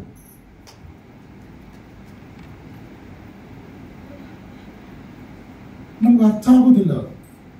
ಪಾಪ ನೋಡಿ, ನನ್ನ ಪರಮಾಪ್ತ ಸ್ನೇಹಿತರು ಡಾಕ್ಟರ್ ಸೋಮನಾಥ್, ಇಸ್ರೋದ ಚೇರ್ಮನ್ ಆಗಿದ್ದವರು, ಚಂದ್ರಯಾನ ಬಗ್ಗೆ ಎಷ್ಟು ದೊಡ್ಡ ಕೊಡುಗೆ ಅವರಿತ್ತು. ಆ ಟೈಮ್ನಲ್ಲಿ ಯಾರೋ ಭಾಷಾ ಮೇಷ್ಟ್ರು ಚಂದ್ರಯಾನ ಮಾಡಿದ್ರೆ ಬಡವರು ಹೊಟ್ಟೆ ತುಂಬುತ್ತಾ? ಆಯ್ತು. ಘನತೆಯುತ ಪ್ರಧಾನಮಂತ್ರಿಗಳು ತ್ರಿವೇಣಿ ಸಂಗಮದಲ್ಲಿ ಮಹಾಕುಂಭಮೇಳದ ನಡುವೆ ಒಂದು ಮುಳುಗ ಹಾಕಿದ್ರೆ, ಗಂಗೆಯಲ್ಲಿ ಮುಳುಗಿದ್ರೆ ಹೊಟ್ಟೆ ತುಂಬುತ್ತಾ? ಅದಕ್ಕೆ ಪೂಜ್ಯ ಸ್ವಾಮಿ ನಿರ್ಭಯಾನಂದರು ಉತ್ತರ ಕೊಟ್ಟರು. ಸ್ವಾತಂತ್ರ್ಯ ಬಂತು, ವಿಧಾನಸೌಧ ಕಟ್ಟಿದ್ವಿ, ಹೊಟ್ಟೆ ತುಂಬುತ್ತಾ? ಸುವರ್ಣದಲ್ಲಿ ನೋಡಿರ್ಬೇಕು, ನೀವು ನೋಡ್ಬೇಕು. 2 ಕೋಟಿ ಆಗಿದೆ ವ್ಯೂಸ್. ನೋಡಬೇಕು. ನೋಡ್ಲಿಲ್ಲ ಅಂದ್ರೆ ಏನ್ ಮಾಡೋದು? ನೋಡ್ಲಿಲ್ಲ ಅಷ್ಟೇ. ತಿಳ್ಕೊಳ್ಳೋ ಅಂಥದ್ದು ನಮ್ಮ ಜೀವನ ಎಷ್ಟು ಫಾಸ್ಟ್ ಆಗಿ ಹೋಗ್ತಾ ಇದೆ ಅನ್ನೋದು ನಮ್ಗೆ ಅರ್ಥ ಆಗೋದಿಲ್ಲ. ಈಗ 60ರ ಹೊಸ್ಟೆಲಲ್ಲಿ ಇದ್ದೇನೆ ನಾನು. ಎಷ್ಟೋ ಸಲ ಯೋಚನೆ ಮಾಡ್ತೀನಿ, ದೇವರು ಗಡಿಯಾರ ಇನ್ನೊಂಚೂರು ಸ್ಲೋ ಮಾಡಿದ್ರೆ ಎಷ್ಟು ಚೆನ್ನಾಗಿರೋದು, ಆಗಲೇ 60 ಆಗೋಯ್ತಲ್ಲ ಅಂತ ಯೋಚನೆ ಮಾಡ್ತೇನೆ. ದಿನಕ್ಕೆ 15 ಗಂಟೆ ಕೆಲಸ ಮಾಡ್ತೇನೆ, ಆದರೂ ನನಗೆ ಅನಿಸುತ್ತೆ I am running shortage of my time to complete what all I have conceived in my mind. ಯಾಕಂದ್ರೆ ನಮ್ಮ ಗುರುಗಳು ಹೇಳೋ, ಪುರುಷೋತ್ತಮಾಜಿ ಹೇಳೋ, after 60 get ready, it is a bonus period. Service ಮಾಡ್ಕೋಬೇಕು, ಏನಾಗುತ್ತೋ ಅದು ಮಾಡಿ. 60 ವರ್ಷಕ್ಕೆ ಎಷ್ಟೋ ಜನ ಎದ್ದೇ ಇರಲ್ಲ. ನಂಜುಂಡಪ್ಪ ಎಷ್ಟೋ ಜನ ಹೇಳ್ತಿರ್ತಾರೆ, ರಿಟೈರ್ಡ್ ಆದಮೇಲೆ ಎಲ್ಲ ಕೆಲಸ ಮಾಡ್ತೇನೆ. ರಿಟೈರ್ಡ್ ಆದವ್ರು ಬಂದು ಹೇಳಿ ಎಷ್ಟೆಷ್ಟು ಆಯ್ತು ಅಂತ. ಅದೇ ಸಾಕ್ಷಿ. ನೋಡಿ, ನಮ್ಗೆ ಗೊತ್ತಿಲ್ಲದಲ್ಲೇ ಇರೋ ವಿಷಯವನ್ನ ನಾವು ಅರ್ಥ ಮಾಡ್ಕೊಳ್ಳೋವರೆಗೂ ಮೌನವಾಗಿರಬೇಕು ಅಂತ ಹಿರಿಯರು ಒಂದು ಮಾತು ಹೇಳಿದ್ರು. ಇದ್ರ ಅರ್ಥ ಏನ್ ಗೊತ್ತಾ? ಅದು ಅದನ್ನ ಅರ್ಥ ಮಾಡ್ಕೊಳ್ತಕ್ಕಂಥ ಆರಾಧನೆಯ ಮೌನವಾಗಬೇಕೇ ಹೊರತು ಯಾವುದೇ ರೀತಿಯಲ್ಲೂ ಕೂಡ ನಮ್ಮ ಮೌನ ಅಂತಕ್ಕಂಥದ್ದು ಅವಿವೇಕದ ಅವಿಧೇಯತೆಯ ಮೌನ ಆಗಬಾರ್ದು. ಸುನಿತಾ ವಿಲಿಯಮ್ಸ್, ನೀನು ವಾಪಸ್ ಬರ್ತೀಯ ಅಂತ ಗ್ಯಾರಂಟಿ ಏನು ಅಂತ ಕೇಳಿದ್ರು ಅಮೆರಿಕ ಪತ್ರಿಕೆಯವರು. ನನ್ನ ಜೊತೆ ಗಣೇಶ ಇದ್ದಾನೆ, ನನ್ನ ನಾಲ್ಗೆಯಲ್ಲಿ ಭಗವದ್ಗೀತೆ ಇದೆ. ಮೊನ್ನೆ ಯಾರೋ ಪಾಪ 1000 ಪುಸ್ತಕ ತೊಗೊಂಡೋಗ್ಬಿಟ್ಟು ಭಗವದ್ಗೀತೆ ಸುಟ್ಟಾಕ್ಬಿಟ್ಟು ಕರ್ನಾಟಕದಲ್ಲಿ ಇರೋ ಪೊಲ್ಯೂಷನ್ ಜೊತೆ. ಅಲ್ಲ ರೀ, ಪಂಚಾಂಗ ಕಳೆದು ಹೋದ್ರೆ ನಕ್ಷತ್ರ ಕಳೆದು ಹೋಗುತ್ತೆ. ಯೂನಿವರ್ಸಿಟಿಗಳನ್ನೇ ಸುಟ್ಟು ಈ ದೇಶದ ಮೇಲೆ ದಾಳಿ ಕೊಡು. ಈ ದೇಶದ ಪ್ರಾಚೀನ ವಿಶ್ವವಿದ್ಯಾಲಯಗಳಿಗೆ ಬೆಂಕಿ ಇಟ್ಟಾಗ ಕೆಲವು ತಿಂಗಳುಗಳ ಗಟ್ಟಲೆ ಅದು ಉರಿಯಿತು ಅಂತ ದಾಖಲೆಗಳು, ಪಾಶ್ಚಾತ್ಯ ಫಾರಿನ್ ವಿಸಿಟರ್ಸ್ ಬರೆದಂಥದ್ದು. ಫಾರಿನ್ ವಿಸಿಟರ್ಸ್ ಬರೆದದ್ದು ಓದ್ಬೇಕು, ತುಲನಾತ್ಮಕ ಒಂದು ವಿಶ್ಲೇಷಣೆ ಆಗ್ಬೇಕು ನಮ್ಮ ಆಲೋಚನೆಗಳಲ್ಲಿ. ನಿಮ್ಮೊಂದು ಎಕ್ಸಾಂಪಲ್ ಕೊಡ್ತೇನೆ. ಆಲ್ ಬರೂನಿ ಅಂತ ಗಜ್ನಿ ಮಹಮ್ಮದನ ಜೊತೆ ಭಾರತಕ್ಕೆ ಬಂದಂಥವನು. ಅಲ್ ಬರೂನಿ ಗಜ್ನಿ ಮಹಮ್ಮದ್ನ ಸ್ನೇಹಿತ. ಇವನು ದೋಚ್ಕೊಂಡು ಮೂಟೆ ಕಟ್ಟಿಕೊಂಡು ಆನೆಗಳ ಮೇಲೆ ಸಾಗಿಸ್ತಾ ಇದ್ರೆ ಅವನು ಇಡೀ ದೇಶ ಸಂಚಾರ ಮಾಡಿ ಕಡೆಗೆ ಭಗವದ್ಗೀತೆ ಪುಸ್ತಕವನ್ನು ಬಹಳ ಶ್ರದ್ಧೆಯಿಂದ ತಗೊಂಡು ಹೋದ. ಅವನು ಹೇಳ್ತಾನೆ, Gita is the solace of my life. ಭಾರತಕ್ಕೆ ಬಂದಿದ್ದಕ್ಕೆ ಅನರ್ಘ್ಯವಾದ ಸಂದೇಶ ಸಿಕ್ತು ನನಗೆ. ಅಲ್ ಬರೂನಿ ದಾಖಲಿಸ್ತಾನೆ. ಈ ದೇಶ ಶ್ರೀಮಂತಿಕೆಯನ್ನ ಮತ್ತು ಬಡತನವನ್ನ ವಿಶ್ಲೇಷಿಸಿದ ರೀತಿಯ ಬೇರೆ. ಇಲ್ಲಿ ಚಕ್ರವರ್ತಿಯ ಮಗನೂ ಕೂಡ ಗುರುಕುಲ ಸಿಸ್ಟಮ್ ಆಫ್ ಎಜುಕೇಶನ್ ಅಲ್ಲಿ ಮರ್ಯಾದೆಯಾಗಿ ಗುರುಗಳು ಸೇವೆ ಮಾಡಬೇಕಾಗಿತ್ತು, ಕಸ ಗುಡಿಸ್ಬೇಕಾಗಿತ್ತು, ಸಗಣಿ ಬಾಚಬೇಕಾಗಿತ್ತು. ಕುವೆಂಪು ಅವರಿಗೆ ಮಹಾರಾಜರು ಹೇಳಿ ಕಳಿಸಿದ್ರಂತೆ, ನನ್ನ ಮಗನಿಗೆ ನೀನು ಪ್ಯಾಲೇಸಿಗೆ ಬಂದು ಪಾಠ ಮಾಡಬೇಕು ಅಂತ. ಆ ಕುವೆಂಪು ಹೇಳಿದ್ರಂತೆ, ಶಿಷ್ಯ ಗುರುವಿನ ಹತ್ರ ಬರಬೇಕು, ಗುರು ಶಿಷ್ಯನ ಹತ್ರ ಬರಲ್ಲ. ನನ್ನ ಮನೆಗೆ ಕಳಿಸ್ಕೊಡಿ, ಪಾಠ ಮಾಡ್ತೀನಿ, ಅರಮನೆಗೆ ನಾನು ಬರಲ್ಲ ಅಂದ್ರು. ಕುವೆಂಪು ಅವರ ದಿಟ್ಟತನ ಹಲವಾರು ಸಂದರ್ಭಗಳಲ್ಲಿ ನಾವು ಕೋಟ್ ಮಾಡೋಕ್ಕೆ ಯೋಗ್ಯವಾದದ್ದು. 17 ವರ್ಷ ಅವರು ರಾಮಕೃಷ್ಣಾಶ್ರಮದಲ್ಲಿ ವಿದ್ಯಾರ್ಥಿ ಕುವೆಂಪು. ಪ್ರಪ್ರಥಮ ಕರ್ನಾಟಕ ರತ್ನ ಪ್ರಶಸ್ತಿಯನ್ನು ಕೊಡಬೇಕು ಅಂತ ವಿಶ್ವ ಕನ್ನಡ ಸಮ್ಮೇಳನ ಮೈಸೂರಿನಲ್ಲಿ ಆಯೋಜನೆಗೊಂಡಾಗ ಅಂದಿನ ಪ್ರಧಾನಮಂತ್ರಿ ರಾಜೀವ್ ಗಾಂಧಿ ಅವರು ಬರೋದು ತಡ ಆಗಿದ್ದಕ್ಕೆ ಕುವೆಂಪು ಸೀದಾ ಮನೆಗೆ ಬಂದ್ಬಿಟ್ಟಿದ್ರು. ಮಾರನೇ ದಿವಸ ಕರ್ನಾಟಕ ಸರ್ಕಾರ ಹೋಗಿ ಅವ್ರ ಮನೆ ಬಾಗಿಲಲ್ಲೇ ಅದನ್ನು ಕೊಡ್ತು. ನೀವು ಇನ್ನೂ ಸ್ವಲ್ಪ ತಿದ್ದಿದ್ರೆ ಚೆನ್ನಾಗಿರ್ತಿತ್ತು ಅಂದ್ರೆ, ಇಲ್ಲಪ್ಪ ನನ್ನ ಜೀವನ ಅಮೂಲ್ಯ, ನನ್ನ ಸಮಯ ಅಮೂಲ್ಯ ಅಂದ್ರು.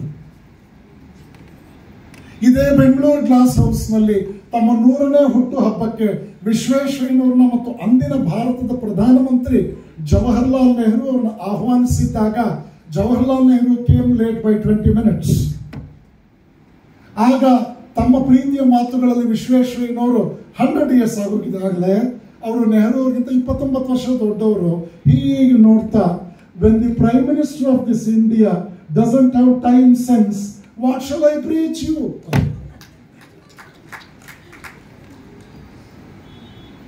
ನೋಡಿದ್ರ ಜ್ಞಾನದಾಹಿ ಜೀವನ ಹೇಗಿರುತ್ತೆ? ಒಬ್ಬ ಜ್ಞಾನಿಗೆ ಯಾರು ಈ ಸವಾಲು? ಯೋಚನೆ ಮಾಡಿ. Think in a big way, low aim is a crime. ಉಪನಿಷತ್ತಿನ ಮಾತು. Think in a big way, low aim is a crime. ಹಾಗಾದ್ರೆ ಆಸೆಯೇ ದುಃಖಕ್ಕೆ ಕಾರಣ ಅಂತ ಓದಿದೀವಲ್ಲ ಗುರುಗಳ. ವಂಚಿಸಲಾರದ ಆಸೆಯೇ ಯೋಗ. ಇದೆಲ್ಲ ಇದೆ, ವಿಶ್ಲೇಷಣೆ ಮಾಡಬೇಕು. ದಯೆಯೇ ಧರ್ಮದ ಮೂಲವಯ್ಯ ಬಸವಣ್ಣವರು ಹೇಳಿದ್ರು. ಅದರ ಮುಂದುವರೆದ ಭಾಗ DVG ಹೇಳಿದ್ರು ಜೀವನ ಧರ್ಮಯೋಗದಲ್ಲಿ. ಧರ್ಮವಿಲ್ಲದ ದಯೆ ಎಂಥದ್ದಯ್ಯ? ಕಂದಹಾರ್ನ ಟೆರರಿಸ್ಟ್ಗಳನ್ನೆಲ್ಲ ನಾವು ಬಿಟ್ಬಿಟ್ವಲ್ಲ. ರುಬಿಯಾಗೋಸ್ಕರ ಮುಫ್ತಿ ಮೊಹಮ್ಮದ್ ಸಯೀದ್ ಮಗಳನ್ನ ಅಪಹರಿಸಿಕೊಂಡು ಹೋಗಿದ್ರು ಟೆರರಿಸ್ಟ್. ಬಿಟ್ಬಿಟ್ವಲ್ಲ. ದಯೆಯಿಲ್ಲದ ಧರ್ಮ, ಧರ್ಮವಿಲ್ಲದ ದಯೆ ಎಂಥದ್ದಯ್ಯ? ನೋಡಿ, ಅಲ್ಲಿ ಬಸವಣ್ಣವರ ಮುಂದಿನ ಭಾಗ ಅದ್ಭುತವಾಗಿ ನಮ್ಗೆ ಅರ್ಥ ಆಗುತ್ತೆ. ಕೇವಲ ದಯೆ ಧರ್ಮದ ಮೂಲವಯ್ಯ ಅಂದ್ರೆ CC ಕ್ಯಾಮ್ರಾ ಹಾಕ್ಬೇಕಾಗಲ್ಲ ಎಕ್ಸಾಮ್ನಲ್ಲಿ, ಬಯೋಮೆಟ್ರಿಕ್ ಹಾಕ್ಬೇಕಾಗಲ್ಲ ಆಫೀಸ್ಗಳಲ್ಲಿ. ಬಿಟ್ಬಿಡಿ, ಎಲ್ಲರನ್ನೂ ಬಿಟ್ಬಿಡಿ ಅಂತ ಹೇಳಕ್ಕಾಗತ್ತ? ಹೀಗಾಗಿ ಯಾರು ಜ್ಞಾನಾರ್ಥಿಯೋ, ಯಾರು ಜ್ಞಾನ ಸಂಪಾದನೆಗೆ ವಿವೇಚನೆಯಿಂದ ಮುಂದಾಗುತ್ತಾನೋ ಅವನು ನಿಜಾರ್ಥದಲ್ಲಿ ಬದುಕಿನಲ್ಲಿ ಆತ್ಮ ಶೋಧನೆಯ ಬೆಳಕಿನಲ್ಲಿ ತಪ್ಪುಗಳನ್ನು ಮಾಡೋದು ಕಡಿಮೆ ಆಗುತ್ತೆ. ಅವನು ಅವೇಕಂಡ್ ಸೋಲ್ ಆಗುತ್ತಾನೆ. ಜಾಗೃತ ಮನಸ್ಸುಗಳು ದೇಶವನ್ನು ಆಳುತ್ತೆ, ಪ್ರಪಂಚವನ್ನು ಆಳೋದು, ಮನುಷ್ಯನನ್ನು ಆಳೋದು ಭಾವನೆಗಳು. ಭೂಪ್ರಪಂಚ, ಭೌಗೋಳಿಕ ಪ್ರಪಂಚ ಸೀಮಿತವಾದ್ದು, ಭಾವ ಪ್ರಪಂಚ ಬಹಳ ದೊಡ್ಡದು, ಬಹಳ ದೊಡ್ಡದು. ಬಾರ್ಡರಲ್ಲಿರೋ ಸೈನಿಕ ಶತ್ರು ದೇಶದ ಸೈನಿಕನನ್ನು ಗುಂಡಿಟ್ಟು ಕೊಂದ್ರೆ ಅವನಿಗೆ ಯಾವುದೋ ಒಂದು ವೀರ ಚಕ್ರ. ನಿಮ್ಮ ಪಕ್ಕದ ಮನೆಯವ್ರನ್ನ ನೀವು ಕೊಂದ್ರೆ ಖಂಡಿತವಾಗಿಯೂ ನಿಮ್ಮ ಜೈಲು. ಎರಡೂ ಕಡೆ ಆದದ್ದು ಸಾವೇ. ಉದ್ದೇಶ, ಭಾವದ ಹಿನ್ನೆಲೆ ವ್ಯತ್ಯಾಸ ಇದೆ. ಯಾಕೆ ಮನುಷ್ಯ ಓದಬೇಕು? ಯಾಕೆ ಅಧ್ಯಯನಶೀಲನಾಗಬೇಕು? ಯಾಕೆ ಇದರಿಂದ ಏನೋ ಅಂತ ಪ್ರಯೋಜನ ಅನ್ನೋ ನಂಬಿಕೆ ಇಟ್ಕೊಳ್ಬಹುದು, ನೆನಪಿಟ್ಕೊಳ್ಬೇಕು. ನಾವೆಲ್ಲ ಇವತ್ತು ಬಹಳಷ್ಟು ಕಟ್ ಅಂಡ್ ಪೇಸ್ಟ್ ಕಲ್ಚರಲ್ಲಿ ಇದ್ದೇವೆ. ನಾವೆಲ್ಲ ಬಹಳ ತಪ್ಪು ಮಾಡ್ತಾ ಇರ್ತಕ್ಕಂಥ ವಿಷಯ ಏನು ಅಂತಂದ್ರೆ, ಎಲ್ಲೋ ಒಂದು ಕಡೆ ಸೆಲ್ಫ್ ಸೆಂಟರ್ಡ್ನೆಸ್ಗೆ ಜೋತು ಬಿದ್ದಿದೆ. Self centredness ಹಾಗದು. ಇವತ್ತು ನೋಡಿ, ಮೌಲ್ಯಾಧಾರಿತವಾದಂತಹ ಸಮಾಜವಿಲ್ಲದೆ ಯಾವ ಜನತಂತ್ರ ರಾಷ್ಟ್ರವೂ ಕೂಡ ಉಳಿಯೋದಿಲ್ಲ ಅನ್ನೋದನ್ನ beyond doubt the world has proved very effectively. The sacrifice of A few people will save the whole country. Tell me the type of education that is prevailing in any country. I shall tell you the strength of the country. What is that? If you start a good school, you can avoid starting 100 jails. ಒಂದು ಒಳ್ಳೆ ಶಾಲೆ ಬಂದ್ರೆ 100 jail ತೆಗೆಯೋದನ್ನ ತಡಿಬಹುದು ಅಂತ ಹೇಳುತ್ತಲ್ಲ ಜಗತ್ತಿನ ಇತಿಹಾಸ. ನೋಡಿ, ಯೋಚನೆ ಮಾಡಿ. ಇದೆಲ್ಲವೂ ಕೂಡ ಹಾಗಾದ್ರೆ ಜೀವಂತಿಕೆಯ ಸಂಜೀವನಿ ಶಕ್ತಿಯ ಮಾತುಗಳಲ್ವಾ ಮಹಾತ್ಮರದ್ದು? ಇಲ್ಲಿ ನಮ್ಗೆ ಅರ್ಥ ಆಗುತ್ತೆ ಅಧ್ಯಯನಶೀಲನಾದವನು ಎಷ್ಟು ಸುರಕ್ಷಿತವಾಗಿ ಜೀವನದ ಸಾರ್ಥಕತೆಯನ್ನು ಪಡ್ಕೊಳ್ತಾನೆ ಅನ್ನೋದು ಬಹಳ ಬಹಳ ಮುಖ್ಯವಾಗುತ್ತೆ. ಹಾಗಾಗಿ ಆಗಿನ ಕಾಲದ ರಾಜರು ಎಷ್ಟು ಬುದ್ಧಿವಂತರು ಇದ್ರೋ ಇಲ್ವೋ ಗೊತ್ತಿಲ್ಲ, ಬುದ್ಧಿವಂತರು ಮಾತ್ರ ಮಂತ್ರಿಗಳಾಗ್ತಾ ಇದ್ರು. ಈಗಿನ ಹಾಗಲ್ಲ. ವಿಷಯವೇ ಗೊತ್ತಿಲ್ಲದಲ್ಲವರೆಲ್ಲ ಇವತ್ತು ಮಂತ್ರಿಗಳಾಗ್ಬೋದು ಅನ್ನೋದನ್ನ ನೀವು ನೋಡಿದ್ರಿ. ಸಾಮಾಜಿಕ ಹೊಣೆಗಾರಿಕೆ ಇದು ಮನುಷ್ಯನ ಕರ್ತವ್ಯ. ನೀವು ಒಪ್ತಿರಲ್ಲ, man is a social animal ಒಪ್ಕೊಳ್ತೀರಿ ನೀವು, man is an economic animal ಒಪ್ಕೊಳ್ತೀರಿ, man is a political animal ಒಪ್ಕೊಳ್ತೀರಿ, man is a sexual animal Sigmund Freud ಹೇಳ್ದ ಒಪ್ಕೊಳ್ತೀರಿ. ಇದೆಲ್ಲದರ ನಡುವೆ ಭಾರತ ಹೇಳ್ತು man is a spiritual species. ಮನುಷ್ಯ ಆಧ್ಯಾತ್ಮಿಕ ಜೀವಿ. ದಯವಿಟ್ಟು ನೆನಪಿಟ್ಕೊಳ್ಳಿ, ಮನುಷ್ಯ ಆಧ್ಯಾತ್ಮಿಕ ಜೀವಿ ಆದರೆ ಅವನಿಗೆ ಆಲ್ ಇನ್ಕ್ಲೂಸಿವ್ ಲೈಫ್ ಸಿಗುತ್ತೆ. ಆದ್ದರಿಂದಲೇ ಉಪನಿಷತ್ತಿನ ಋಷಿಗಳು 5,000 ವರ್ಷಗಳ ಕಾಲ ಸಮಾಜದಿಂದ ಹೊರಗೆ ಹೋಗಿ ಕಾಡುಗಳಲ್ಲಿ ತಪಸ್ಸನ್ನು ಆಚರಿಸಿ ಈ ಸಮಾಜ ಬಲಿಷ್ಠವಾಗಿ ಬದುಕೋದಕ್ಕೆ ಬೇಕಾದಂತಹ ಜೀವನ ಸಂಹಿತೆಯನ್ನು ಕೊಟ್ಟರಲ್ಲ, ಅದೇ ಧರ್ಮ. ಮೂರ್ಖ ಪ್ರಶ್ನೆಗಳು. ರಾಜಕೀಯದಲ್ಲಿ ಧರ್ಮ ಇರಬೇಕಾ? ಪ್ರಶ್ನೆನ. ಎಲ್ಲಿ ಮನುಷ್ಯ ಇದ್ದಾರೋ ಅಲ್ಲೆಲ್ಲ ಧರ್ಮ ಇರಬೇಕು. ರಾಜಕೀಯದಲ್ಲಿ ಯಾರಿದ್ದಾರೆ? ಮನುಷ್ಯತನ ಇರೋದು ಅಥವಾ ಸಬ್ಹ್ಯೂಮನ್ ಸ್ಪೀಷೀಸ್ ಇದ್ದಾರೆ. ಈ ಜೀವಿಯ ಬದುಕನ್ನು ಒಂದು ಉನ್ನತ ಹಾಗೂ ಉದಾತ್ತವಾದ ಆದರ್ಶಕ್ಕೆ ಕೊಂಡೊಯ್ಯುವಂತಹ ಜೀವನ ಪಯಣವೇ ಧರ್ಮ. ನೋಡಿ, ನಾವು ಮಾತನಾಡೋ ವೇದಿಕೆಗಳಲ್ಲಿ ಯಾವುದೇ ರೀತಿ ಆ ರೀತಿ ಅರ್ಥಂಬರ್ಧ ಮಾತುಗಳು ಬರಲ್ಲ. ಯಾಕೆಂದ್ರೆ we mean what we say. ವಿವೇಕಾನಂದರನ್ನ ಎದುರು ಹಾಕೊಂಡ್ರು ಅಮೆರಿಕದಲ್ಲಿ. ಡಾರ್ವಿನನ ವಿಕಾಸವಾದಕ್ಕಿಂತ ದೊಡ್ಡದಿದೆಯಾ ಅಂತ ವಿವೇಕಾನಂದ ಒಂದು ಏಟ್ನಲ್ಲಿ ಹೊಡೆದಾಕಿದ್ರು. ನಿಮ್ ಡಾರ್ವಿನ್ ಹೇಳಿದ್ದು ಅಮೀಬಾದಿಂದ ಮನುಷ್ಯ ಆಗುವವರೆಗಪ್ಪ ಅಷ್ಟೇ, ಆದ್ರೆ ಆಧ್ಯಾತ್ಮ ಹೇಳೋದು ಮನುಷ್ಯನಾಗೋದು ಮಹಾತ್ಮನಾಗೋದು ಹೇಗೆ ಅಂತ. In Stone Age, man used to eat man. ಶಿಲಾಯುಗದಲ್ಲಿ ಮನುಷ್ಯ ತಿನ್ಬಿಡ್ತಾ ಇದ್ದ. ಆಫ್ರಿಕಾದಲ್ಲಿ ಇವತ್ತಿಗೂ ಒಂದು ಪಂಗಡ ಇದೆ. ಯಾರಾದ್ರೂ ಸತ್ರ ಒಂದು ಶರೀರನ 500 ಪೀಸ್ ಮಾಡಿ ನೆಂಟರೆಲ್ಲ ಒಂದೊಂದು ಪೀಸ್ ತಿನ್ಕೊಂಡು ಹೊರಟೋಗ್ತಾರೆ. ಇವತ್ತಿಗೂ ಇದೆ. It's true. In those days, during Stone Age, man used to eat man. But today, man used to cheat man. ಇದು ವಿವೇಕಾನಂದ ಅಮೆರಿಕದ ವೇದಿಕೆ ಮೇಲೆ ಹೇಳಿದ್ರು. ಆಮೇಲೆ ಹೇಳಿದ್ರು ಅವರು, there is struggle for existence according to your Darwin, but it is not merely struggle for existence, it is struggle for expansion. Expansion is life, contraction is death. ಇದು ಆಧ್ಯಾತ್ಮಿಕ ವಿಕಾಸದ ಅಮೃತೋಪಮವಾದ ಸಂದೇಶ. ಮನುಷ್ಯ ಕಾಲಾಹರಣ ಮಾಡ್ತಾ ಇದ್ದೆ ಅಂದ್ರೆ ಕಾಲಗರ್ಭದಲ್ಲಿ ಕಣ್ಮರೆ ಆಗ್ಬಿಡ್ತಾನ ಅವನು. ಅದರಲ್ಲೇ ದೊಡ್ಡಸ್ತಿಗೆ ಇದೆ. ಹಾಗಾಗಿ ತನ್ನ ಜೀವನ ಅನ್ನೋದು ಕೇವಲ ಒಂದು ಅವಧಿ ಅಲ್ಲ. The difference between date of birth and date of death ಅಲ್ಲ. ಒಬ್ಬ ವಿಶ್ವೇಶ್ವರಯ್ಯನವರು ನೋಡಿ, ಅವ್ರ ಜೀವನದಲ್ಲಿ ಎಂಥ ಒಂದು ಅದ್ಭುತವಾದ ಕೊಡುಗೆ ಸಿಕ್ತು. ಶಿಕ್ಷಕರು ಎಷ್ಟೋ ಜನ ಇಲ್ಲಿ ಇರ್ಬೋದು. ಜಿ ಪಿ ರಾಜರತ್ನಂ ಅವರು ಬಹಳ ಅದ್ಭುತವಾದ ಮೇಷ್ಟ್ರು ಸೆಂಟ್ರಲ್ ಕಾಲೇಜಿನಲ್ಲಿ. ರಾಜರತ್ನಂ ಅವರ ಕ್ಲಾಸ್ನಲ್ಲಿ ಮಕ್ಕಳು ಬಹಳ ಸಂತೋಷವಾಗಿ ಕೂತ್ಕೊಳ್ಳೋರು. ರಾಜರತ್ನಂನವರು ಊರಿಂದ ಊರಿಗೆ ಹೋಗ್ಬೇಕಾದ್ರೆ ಅವರ ಅಮೂಲ್ಯವಾದ ಪುಸ್ತಕಗಳನ್ನು ಕೊಂಡು ಹೋಗ್ತಾ ಇದ್ರಂತೆ. ಅವರ ಪರ್ಸನಲ್ ಬಟ್ಟೆ ವಗೈರಿಗಳಿಗಿಂತಲೂ ದೊಡ್ಡ ಗಂಟು ಪುಸ್ತಕದ್ದು. ಯಾರೋ ಕೇಳಿದ್ರಂತೆ, ಸರ್ ಇಷ್ಟೆಲ್ಲ ಪುಸ್ತಕ ತಗೊಂಡು ಹೋಗ್ತಿದ್ದೀರಲ್ಲ ಸರ್, ಭಾರ ಆಗಲ್ವಾ ಸರ್? ಆಗ ಅವ್ರು ಹೇಳಿದ್ರಂತೆ, ಮಗು, ಮೇಷ್ಟ್ರಿಗೆ ಪುಸ್ತಕಗಳೇ ಭಾರ ಆದ್ರೆ ಮೇಷ್ಟ್ರು ಭೂಮಿ ಭಾರ ಕಾಣೋ.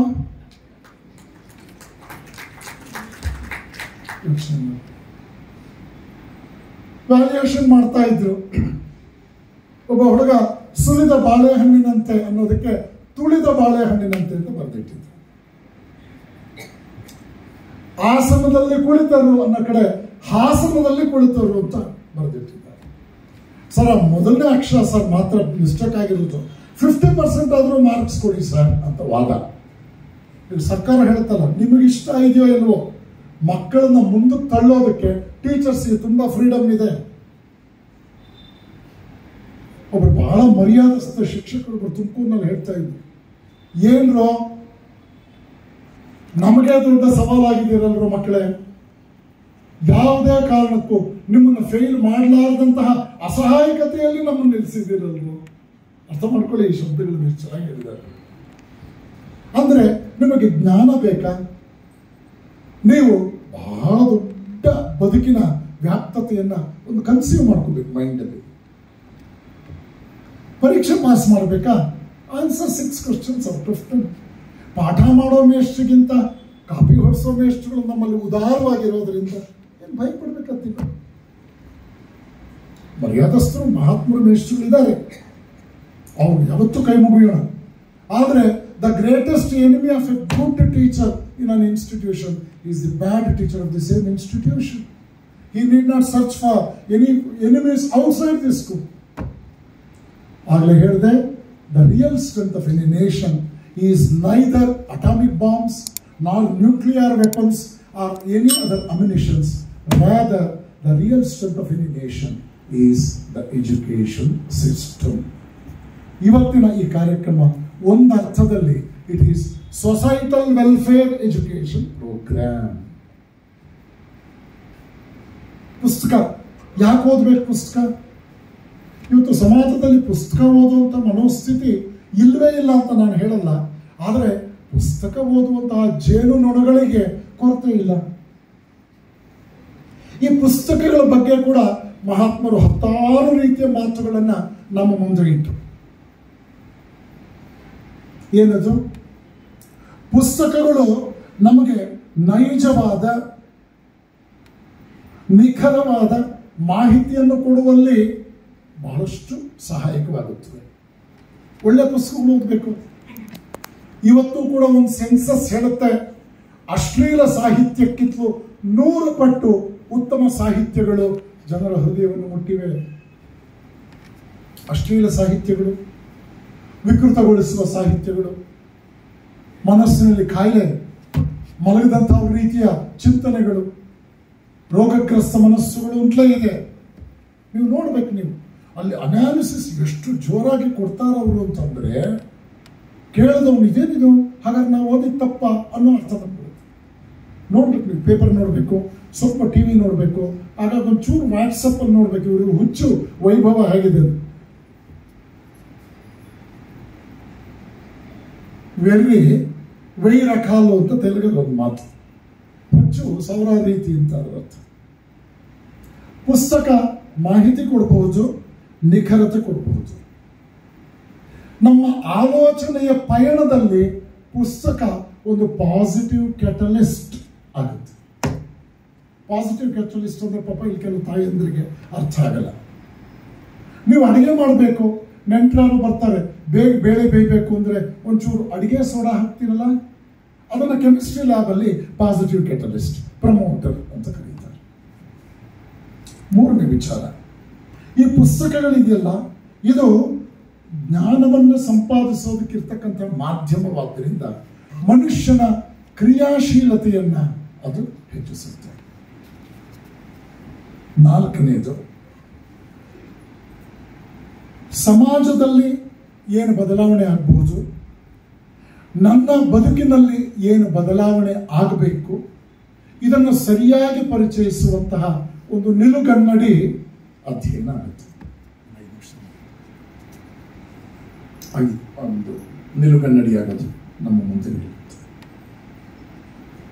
ಉತ್ತಮವಾದ ಸಂವಹನೆಗೆ ಪುಸ್ತಕ ಅಧ್ಯಯನ ಅನಿವಾರ್ಯ ಆಗುತ್ತೆ. ನಮ್ಮಲ್ಲಿ ಬೌದ್ಧಿಕ ಕೌತುಕತೆಯನ್ನು ಹೆಚ್ಚಿಸೋದಕ್ಕೆ ಪುಸ್ತಕ ಅಧ್ಯಯನ ಬೇಕೇ ಬೇಕು. Mortimer Adler, the chairman for the committee, entrusted with the responsibility of preparing Encyclopedia Britannica in several volumes in the foreword, he writes, the real education of any student will start after he quits the college. Then you may ask me a question, sir, what is the purpose of going to college and university all these years? Yes, the question is very, very prominent. Question is very, very justified. I shall answer your question. He says, by going to universities, your intellectual curiosity gets enhanced. It will teach you a lesson whereby you will come to know that education is not confined to a particular period of time. Rather, it is a lifelong exercise. ಕಲಿಕೆ ನಿರಂತರ, ಜೀವನ ಪರ್ಯಂತ. 97ನೇ ಇಸ್ವಿನಲ್ಲಿ ರಾಜಗೋಪಾಲಾಚಾರಿ ಯಾಕೆ ಓದ್ತಾ ಇದ್ರು? ಕಲಿಕೆ ನಿರಂತರ ಓದಾಗೋಯ್ತು, ಮುಗಿದೋಯ್ತು ಸದ್ಯ. ಇದು ಒಂದು ರೀತಿಯಲ್ಲಿ ದಾರಿ ತಪ್ಪಿಸುವಂತಹ ಕೆಟ್ಟ ಪ್ರಚೋದನೆ. ಇನ್ನು ನೋಡ್ತೀರಿ, ಯಾವುದೇ ಕಾರಣಕ್ಕೂ ಕೂಡ ಜೀವನದ ನೆಲೆಯಲ್ಲಿ ವೈವಿಧ್ಯತೆಯನ್ನು ಕಂಡುಕೋಬೇಕಾ, ಪ್ರಪಂಚವನ್ನು ಓದಬೇಕು.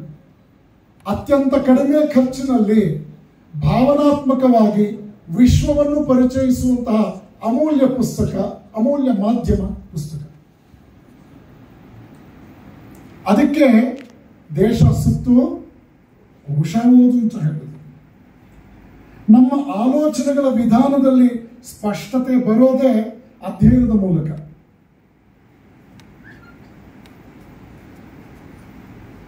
ಸಮಯದ ಸಾರ್ಥಕ ಬಳಕೆಗೆ ಅಧ್ಯಯನ ಬೇಕು. ಬಹಳಷ್ಟು ವಿಧಗಳ ಮನರಂಜನೆಯನ್ನು ನೀವು ನೋಡ್ತೀರಿ. That entertainment which leads to enlightenment is a true entertainment. December 31 ರಾತ್ರಿ ನೋಡಿ, ಇವತ್ತು ಭಾನುವಾರ ವೀಕೆಂಡ್ ಅಲ್ಲಿ ನೀವೆಲ್ಲ ಬಂದಿಲ್ಲ, ಆನಂದ ಪಡ್ತಾ ಇದ್ದೀರಿ. ಲಕ್ಷಾಂತರ ಜನ ಇವತ್ತು ಬೆಂಗಳೂರು ಅಂತ ಊರಿನಲ್ಲಿ ವೀಕೆಂಡ್ ಅಲ್ಲಿ ವೀಕೆಂಡ್ ಬಿದ್ದೋಗ್ಬಿಟ್ಟಿರ್ತಾರೆ. ನಾಳೆ ಬೆಳಗ್ಗೆ ಎಬ್ಬಿಸ್ಬೇಕು ಕಂಠ ಪೂರ್ತಿ ವೀಕೆಂಡ್. ಶುಕ್ರವಾರ ಸಂಜೆಯಿಂದ ಸೋಮವಾರ ಬೆಳಗ್ಗೆವರೆಗೂ ಪ್ರೋಸೆಸ್. ಗೃಹ ಪ್ರವೇಶಕ್ಕೆ ಹೋದೆ, ಕರೆದಿದ್ದು ಪರಿಚಯಿಸ್ತ. ದೇವ್ರ ಮನೆಯೇ ಇಲ್ಲ ಅವನ ಮನೆಯಲ್ಲಿ. ಅವನ ಬೆಡ್ರೂಮ್ 2.5 ಚದರ, ಬಾತ್ರೂಮ್ 15 ಲಕ್ಷ ರೂಪಾಯಿ ಖರ್ಚು ಮಾಡಿದ್ದಾನೆ. ಜಸ್ಟ್ ರೆಸ್ಟ್ ರೂಮ್ 6 ಅಡಿ ಬೈ 8 ಅಡಿ. ಅಲ್ಲಿ ಕೆಲವು ಪುಸ್ತಕಗಳೆಲ್ಲ ಜೋಡಿಸಿದ್ದ ಅವನು. ಅದೊಂದು ಖಯಾಲಿ ಇದೆ. ಈಗ ಈ ಫಾರಿನ್ ಟೂರ್ ಮಾಡ್ಕೊಂಡು ಬಂದ್ಬಿಡ್ತಾರೆ ಸ್ಪಾಟ್. ಅಲ್ಲಿ ಅವರೆಲ್ಲ ಬಾತ್ರೂಮ್ನೆಲ್ಲ ಫ್ಲವರ್ಸ್ ಅದರ ನಾವೆಲ್ಟಿ ಒಂಥರ ಅದು ಇಷ್ಟಪಡ್ತಾರೆ. ಡಿಸೈನ್ ಮಾಡಿ ಬಾತ್ರೂಮಲ್ಲೂ ಡಿಸೈನ್ ಮಾಡಿ. ನಾನು ಕೇಳಿದೆ, ಓದೋ ಕಾಲದಲ್ಲಿ ಓದಲೇ ಇರೋಲ್ಲೋ, ಈಗ ಅಲ್ಲಷ್ಟು ಬುಕ್ಸ್ ಯಾಕೆಟ್ ಇದೆಯಾ ಅಂತಾರೆ. ನಾನು ಪರಿಚಯಿಸ್ತೇನೆ. ಓದೋ ಕಾಲದಲ್ಲಿ ಅದೇ ಸೇರಿದ್ರೆ 2 ಲಕ್ಷ ಇಲ್ಲ ಅಂತ ಮೇಷ್ಟು ಬೈತಾ ಇದ್ರು ಕಣ. ಇವತ್ತು ನೋಡು, ಬಾತ್ರೂಮಲ್ಲೂ ಬುಕ್ಸ್ ಇಟ್ಟಿದ್ಯಲ್ಲೋ ನೀನು ಅಂತ. ನಾನು ಕೇಳಿದೆ, ಇದೇನು ನಿನ್ನ ಪರ್ಸನಲ್ ರೂಮು 2.5 ಚದರ ಇದೆ, ಇಷ್ಟೆಲ್ಲ ಮಾಡಿದೆ. ದೇವ್ರ ಮನೆ ಎಲ್ಲೋ? ಎಲ್ಲ ಕಡೆ ಇದ್ದಾನಲ್ವ ಗುರುಗಳೇ ದೇವರು ಅಂತ. ಇಲ್ಲ, ನಾವು 35 ವರ್ಷ ಆಯ್ತು ನಾನು ಸನ್ಯಾಸಿಯಾಗಿ, ಇದು ಇವತ್ತಿಗೂ ನಮ್ಗೆ ಅರ್ಥ ಆಗಿಲ್ವಲ್ಲ. ಇವನಿಗೆ ಹೇಗೆ ಅರ್ಥ ಆಯ್ತು? ಎಷ್ಟು ಮೋಸ ಮಾಡುತ್ತೆ ಮನಸ್ಸು. ಪ್ರಾಪಂಚಿಕತೆ ಯಾವ ರೀತಿಯಲ್ಲಿ ನಮ್ಮನ್ನು ದಾರಿ ತಪ್ಪಿಸುತ್ತೆ. ನೀವು ಜೀವನದ ಅವಶ್ಯಕತೆಗಳ ಬಗ್ಗೆ ನೀವು ದರಿದ್ರರಾಗಬೇಕು ಅಂತ ಹೇಳೋದಲ್ಲ ವಿವೇಕಾನಂದ ಚಿಂತನೆ. You must properly know the difference between need versus greed. Need versus greed ಅಂತ ಅಮೆರಿಕದಲ್ಲಿ ಮಾಡಿದೆ ಉಪನ್ಯಾಸ. ನಾನು ಬಹಳ ಸಂತೋಷಪಟ್ಟೆ. ನಮಗೆ ನಮ್ಮ ಅವಶ್ಯಕತೆ ಮತ್ತು ಆಸೆ, ನಮ್ಮ ಅವಶ್ಯಕತೆಗಳೆಲ್ಲ ಆಸೆಗಳಾಗಲಿ, ಆದರೆ ಆಸೆಗಳೆಲ್ಲ ಅವಶ್ಯಕತೆಗಳಲ್ಲ. ಡಾಕ್ಟರ್ ಎಸ್ ಆರ್ ರಮೇಶ್ ಅವ್ರ ಜೀವನ ನಾವು ನೋಡ್ತಾ ಇದ್ದೀವಿ. ಅದನ್ನು ಸ್ವಲ್ಪ ಮಟ್ಟಿಗೆ ಇದು ಒಳ್ಳೆ ರೀತಿಯಲ್ಲಿ ಪ್ರಾರಂಭ ಆಗಿದೆ ಸುಷ್ಮಾ ಮತ್ತು ಸುರೇಶ್ ಅವರ ಬದುಕಿನಲ್ಲೂ ಕೂಡ. ನೋಡಿ, ಇದನ್ನ ಅರ್ಥ ಮಾಡ್ಕೊಳ್ಳೋಣ. ಈಗ ಈ ಪುಸ್ತಕ ಬರೆದಿದ್ದಷ್ಟೇ ಅಲ್ಲ, ಸುಷ್ಮಾ ಮೇಲೆ ಒಂದು ದೊಡ್ಡ ಜವಾಬ್ದಾರಿ ಇದೆ. ನಾಳೆ ವಯಸ್ಸಾಗ್ತಾ ಆಗ್ತಾ ಜನ, ಅಜ್ಜಿ ಪಾತ್ರಜ್ಜಿ ಪುಸ್ತಕ ಬರ್ದಿದ್ದು ನೀವೇನಾ, ಅದರಲ್ಲಿ ನಿಮ್ಮ ಕ್ವಾಲಿಟೀಸ್ ಅವ್ರ ಕ್ವಾಲಿಟೀಸ್ ಎಷ್ಟು ಮ್ಯಾಚ್ ಆಗುತ್ತೆ ಅಂತ ಕೇಳಿದ್ರೆ ಅವ್ರು ಸುಷ್ಮಾ ಇಂಥ ಪ್ರೋಗ್ರಾಮ್ ಮಾಡಿ ನಮ್ಗೆ ತೋರಿಸ್ಬೇಕು.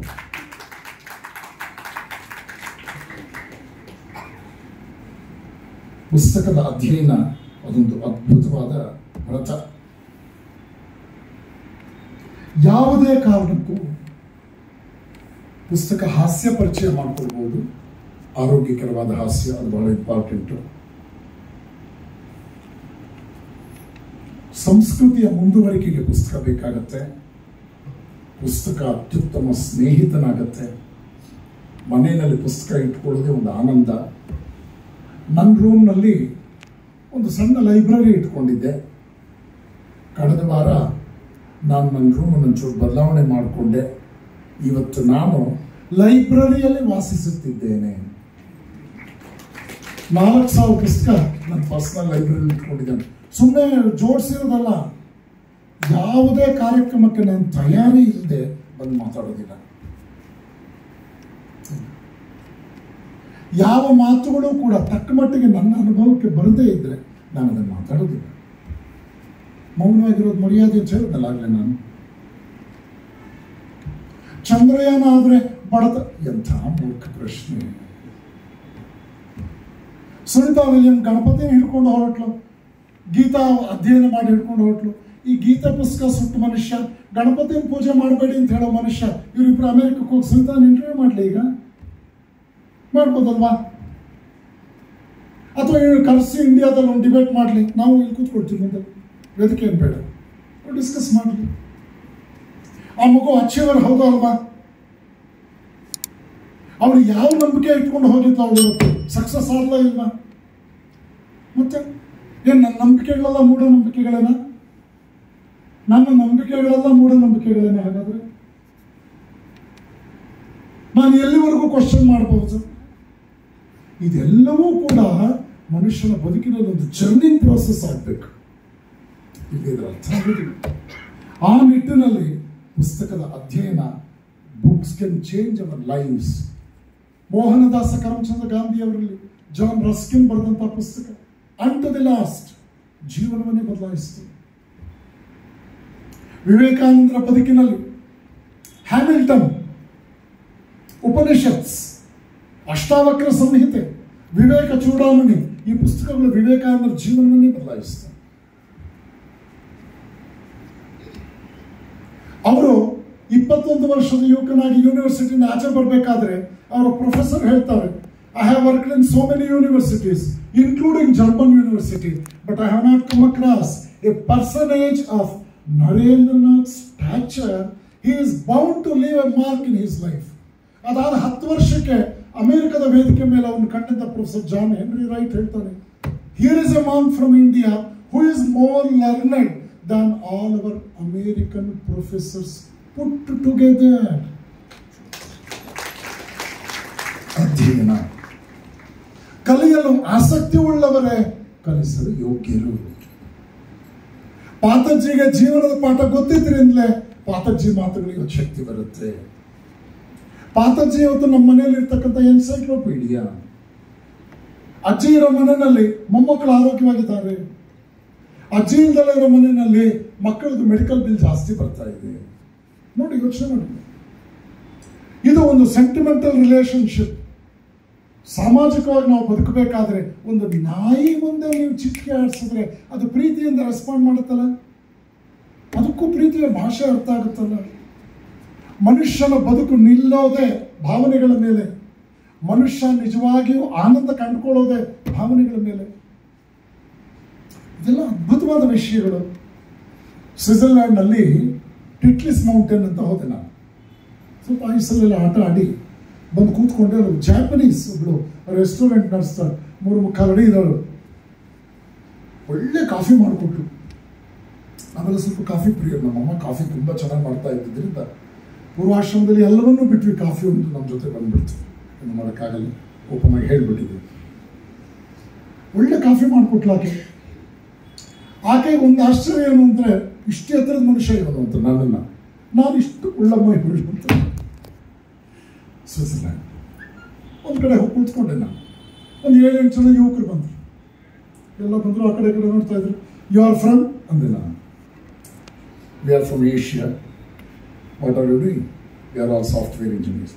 Which part of Asia? We are from India. You are from India? Which part of India? South India. Where exactly south India? Karnataka. ಹೋದೆ, ಒಬ್ಬನ ಕೊಳ್ಪಟ್ಟಿ ಹಿಡ್ಕೊಂಡೆ.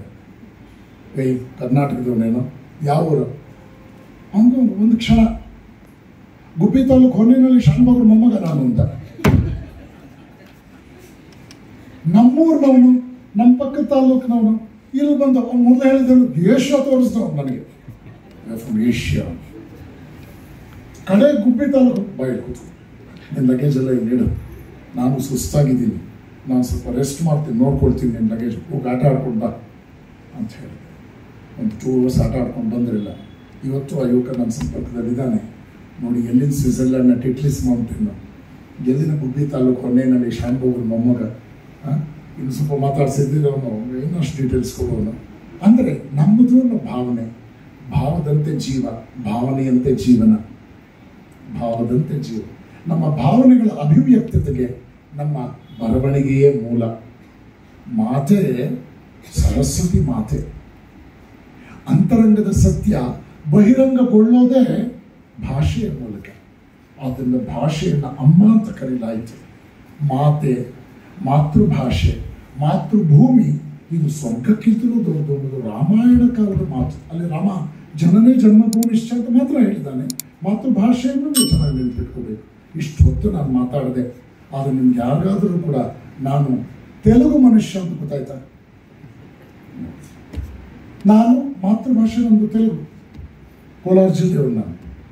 ಆದರೆ ಕನ್ನಡವನ್ನು ಎಷ್ಟು ಪ್ರೀತಿಸಿದೆ ನಾನು ಅಂತಂದರೆ, ನಾನು technical graduate, engineering graduate, MA ಕನ್ನಡನೂ ಅಲ್ಲ. ಯಾಕೆಂದರೆ ತುಂಬ ಜನ ನೋಡಿದ್ದೀನಿ, 2 ಬಗೆಯ ಅಕ್ಕಿಗಳಿವೆ. ಒಂದು ಆಡುವ ಅಕ್ಕಿ, ಇನ್ನೊಂದು ತಿನ್ನುವ ಅಕ್ಕಿ. ತಿನ್ನುವ ಅಕ್ಕಿ ಆಡುವುದಿಲ್ಲ, ಆಡುವ ಅಕ್ಕಿಯನ್ನು ಕೆಲವರು ತಿನ್ನುತ್ತಾರೆ. ಪ್ರಶಸ್ತಿಗಳು ಕೂಡ ಬಂದಂತ ಎಷ್ಟು ಗೊತ್ತು ನನಗೆ. ಜನ ಮೆಚ್ಚಿದ ಶಿಕ್ಷಕ. ಇನ್ನು ಜನ ಹೇಗಿರ್ಬೋದು? ಆದ್ದರಿಂದಲೇ ಹೇಳಿದ್ದು ನಾನು, democracy is a number game, not a member game. ಇದು ನೋಡಿ ಎಂಜಾಯ್ ಮಾಡ್ಬೇಕಷ್ಟೇ. Don't go for too much of correction in the society. By and large society is confined to the minimum level of happiness. 75 ವರ್ಷ ಆಯಿತು ಸ್ವಾತಂತ್ರ್ಯ ಬಂದು, ನಮ್ಮಲ್ಲೇನು ಅಂಥ ಬದಲಾವಣೆ ಆಗಲಿಲ್ಲ. ಬೈ ಅಂಡ್ ಲಾರ್ಜ್ ಹೇಳ್ತಾ ಇದ್ದೇನೆ ನಾನು. ನೋಡಿ, ಒಂದು ಟಾಟಾ ಇನ್ಸ್ಟಿಟ್ಯೂಟ್ ಇದೆ ಅಲ್ಲಿ ಇಲ್ಲಿ ಗಲಾಟೆ ಮಾಡಬಾರದು, ಶಾಂತತೆಯನ್ನು ಕಾಪಾಡಿ, ಇಲ್ಲಿ ಗಲೀಜು ಮಾಡಬಾರದು, ಸಾಲಾಗಿ ಬನ್ನಿ, ಬೋರ್ಡೇ ಇಲ್ಲ. ಅಲ್ಲಿಂದ 4 ಕಿಲೋಮೀಟರ್ ವಿಧಾನಸೌಧ, ಎಷ್ಟು ಬೋರ್ಡ್ ಹಾಕಿದ್ರೂ ಪ್ರಯೋಜನ ಇಲ್ಲ. ಒಂದೇ ಬೆಂಗಳೂರು ನಿಮಗೆ, 4 kilometers geographical distance in between. But what makes the difference? What makes the difference? ಇದನ್ನು ಅರ್ಥ ಮಾಡಿಕೊಂಡಾಗ, knowledge is power, knowledge must get transformed into wisdom. ಆಗ ಮನುಷ್ಯ ಪ್ರಜ್ಞಾವಂತಿಕೆಯಿಂದ ಬದುಕ್ತಾನಲ್ಲ, ಅದೊಂದು ಅದ್ಭುತವಾದ ಸ್ವರ್ಗ, ನಿಜವಾದ ಸ್ವರ್ಗ ಅದೇ. ಅದನ್ನು ನಾವೊಂದು ಡ್ರೀಮ್ ನಾವು ಇಟ್ಕೋಬೇಕು. ಆ ನಿಟ್ಟಿನಲ್ಲಿ ಗ್ರಂಥಗಳ ಅಧ್ಯಯನ ಅತ್ಯಂತ ಉಪಯುಕ್ತವಾಗುತ್ತೆ. ನಾನು ಸೋದರಿ ಸುಷ್ಮಾ ಅಂತ ಹೇಳ್ತಿರ್ತೀನಿ. ನಮ್ಮ ಆಶ್ರಮದ ಎಷ್ಟೋ ಜನ ಭಕ್ತರು ನಾನು ಭಾಳ ಆತ್ಮೀಯವಾಗಿ ಹೇಳೋರು, ಸ್ವಾಮೀಜಿ ವಿವೇಕಾನಂದರ ಕಾಲದಲ್ಲಿ ಸೋದರಿ ನಿವೇದಿತಾ ಅಂತಿದ್ಲು, ನಿಮ್ಮ ಕಾಲಕ್ಕೆ ಸೋದರಿ ಸುಷ್ಮಾ ಅಂತ ಹೇಳ್ತಿರಲ್ಲ ನೀವು, ಅದು ಹೇಳಬೇಕಾದ್ರೆ ಎಷ್ಟು ವಿಶ್ವಾಸದಿಂದ ಹೇಳ್ತಿರಲಿಲ್ಲ. ಹೌದು ಕರೆಕ್ಟ್ ಅಂತ ಹೇಳ್ತಿಲ್ಲ. ಭಾಳ ಪ್ರೀತಿಯಿಂದ ಅದನ್ನು ನಾನು ಸಬ್ಮಿಟ್ ಮಾಡಿಕೊಡ್ತೇನೆ, ನಾನು ಒಪ್ಕೊಡ್ತೇನೆ. ಸುಷ್ಮಾ ಬಗ್ಗೆ 2 ಮಾತು ಹೇಳ್ತೇನೆ. ಸಮಯ ಸಾಕಷ್ಟು ತೊಗೊಂಡಿದ್ದೇನೆ. ನಾನು ಈಗಲೂ ಕೂಡ ಯೂನಿವರ್ಸಿಟಿ ಪಾಠ ಮಾಡ್ತಾ ಇದ್ದೀನಿ ಅಂತ ಅವ್ರು ಹೇಳಿದ್ರು. 1 ಗಂಟೆಗೆ ಮೊದಲು ಬೆಲ್ ಹೊಡೆಯಲ್ಲ, ಹೀಗಾಗಿದೆ. ಬಟ್ ಬಹುಶಃ ನನ್ನ ಮಾತು ನಿಮ್ಮ ನಿದ್ರೆಗೆ ತೊಂದರೆ ಕೊಟ್ಟಿಲ್ಲ ಅಂದ್ಕೊಳ್ತೇನೆ. ಈಗ ನಾನು ಚಾಣಕ್ಯ ಯೂನಿವರ್ಸಿಟಿ ಕೆಲಸ ಮಾಡ್ತಾ ಇದ್ದೇನೆ. ಅತ್ಯುತ್ತಮ ಮಕ್ಕಳು 80 ಮಕ್ಕಳಿಗೆ life and philosophy of Vivekananda open elective subject ಪಾಠ ಮಾಡ್ತಾ ಇದ್ದೇನೆ. 16 ರಾಜ್ಯದ ಮಕ್ಕಳು ನನ್ನ ಮಕ್ಕಳಾಗಿದ್ದಾರೆ. ನಾನು ಸ್ಟೂಡೆಂಟ್ಸ್ ಅಂತ ಕರೆಯಲ್ಲ, ನನ್ನ ಮಕ್ಕಳು ಅಂತ ಕರೀತೇನೆ.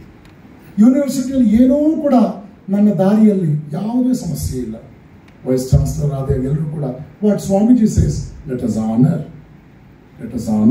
ಇದಕ್ಕೆ ಮೊದಲು ನಾನು ನೃಪತುಂಗ ಯೂನಿವರ್ಸಿಟಿ ಪಾಠ ಮಾಡಿದೆ. 600 ಮಕ್ಕಳಿಗೆ ಪಾಠ ಮಾಡಿದೆ. ಒಂದು ಮಗುಗೆ 9ನೇ ವಯಸ್ಸಿನಲ್ಲಿ ತಂದೆ ತೀರ್ಕೊಂಡಿದ್ದಾನೆ, ಒಂದು ಹೆಣ್ಮಗು. ಆ ಮಗು ಈ ಆಪ್ಷನ್ ಮಾಡಿಕೊಂಡು, ಶಿ ಈಸ್ ಎ ಮುಸ್ಲಿಂ. ಆಕೆ ಬಂದು 8th ಕ್ಲಾಸ್ ಆದಮೇಲೆ 9ನೇ ಕ್ಲಾಸಿಗೆ ಬಂದು ಹೇಳಿದ್ರು, Swamiji I want to share some thought with you. What is it? I lost my father very early in my life.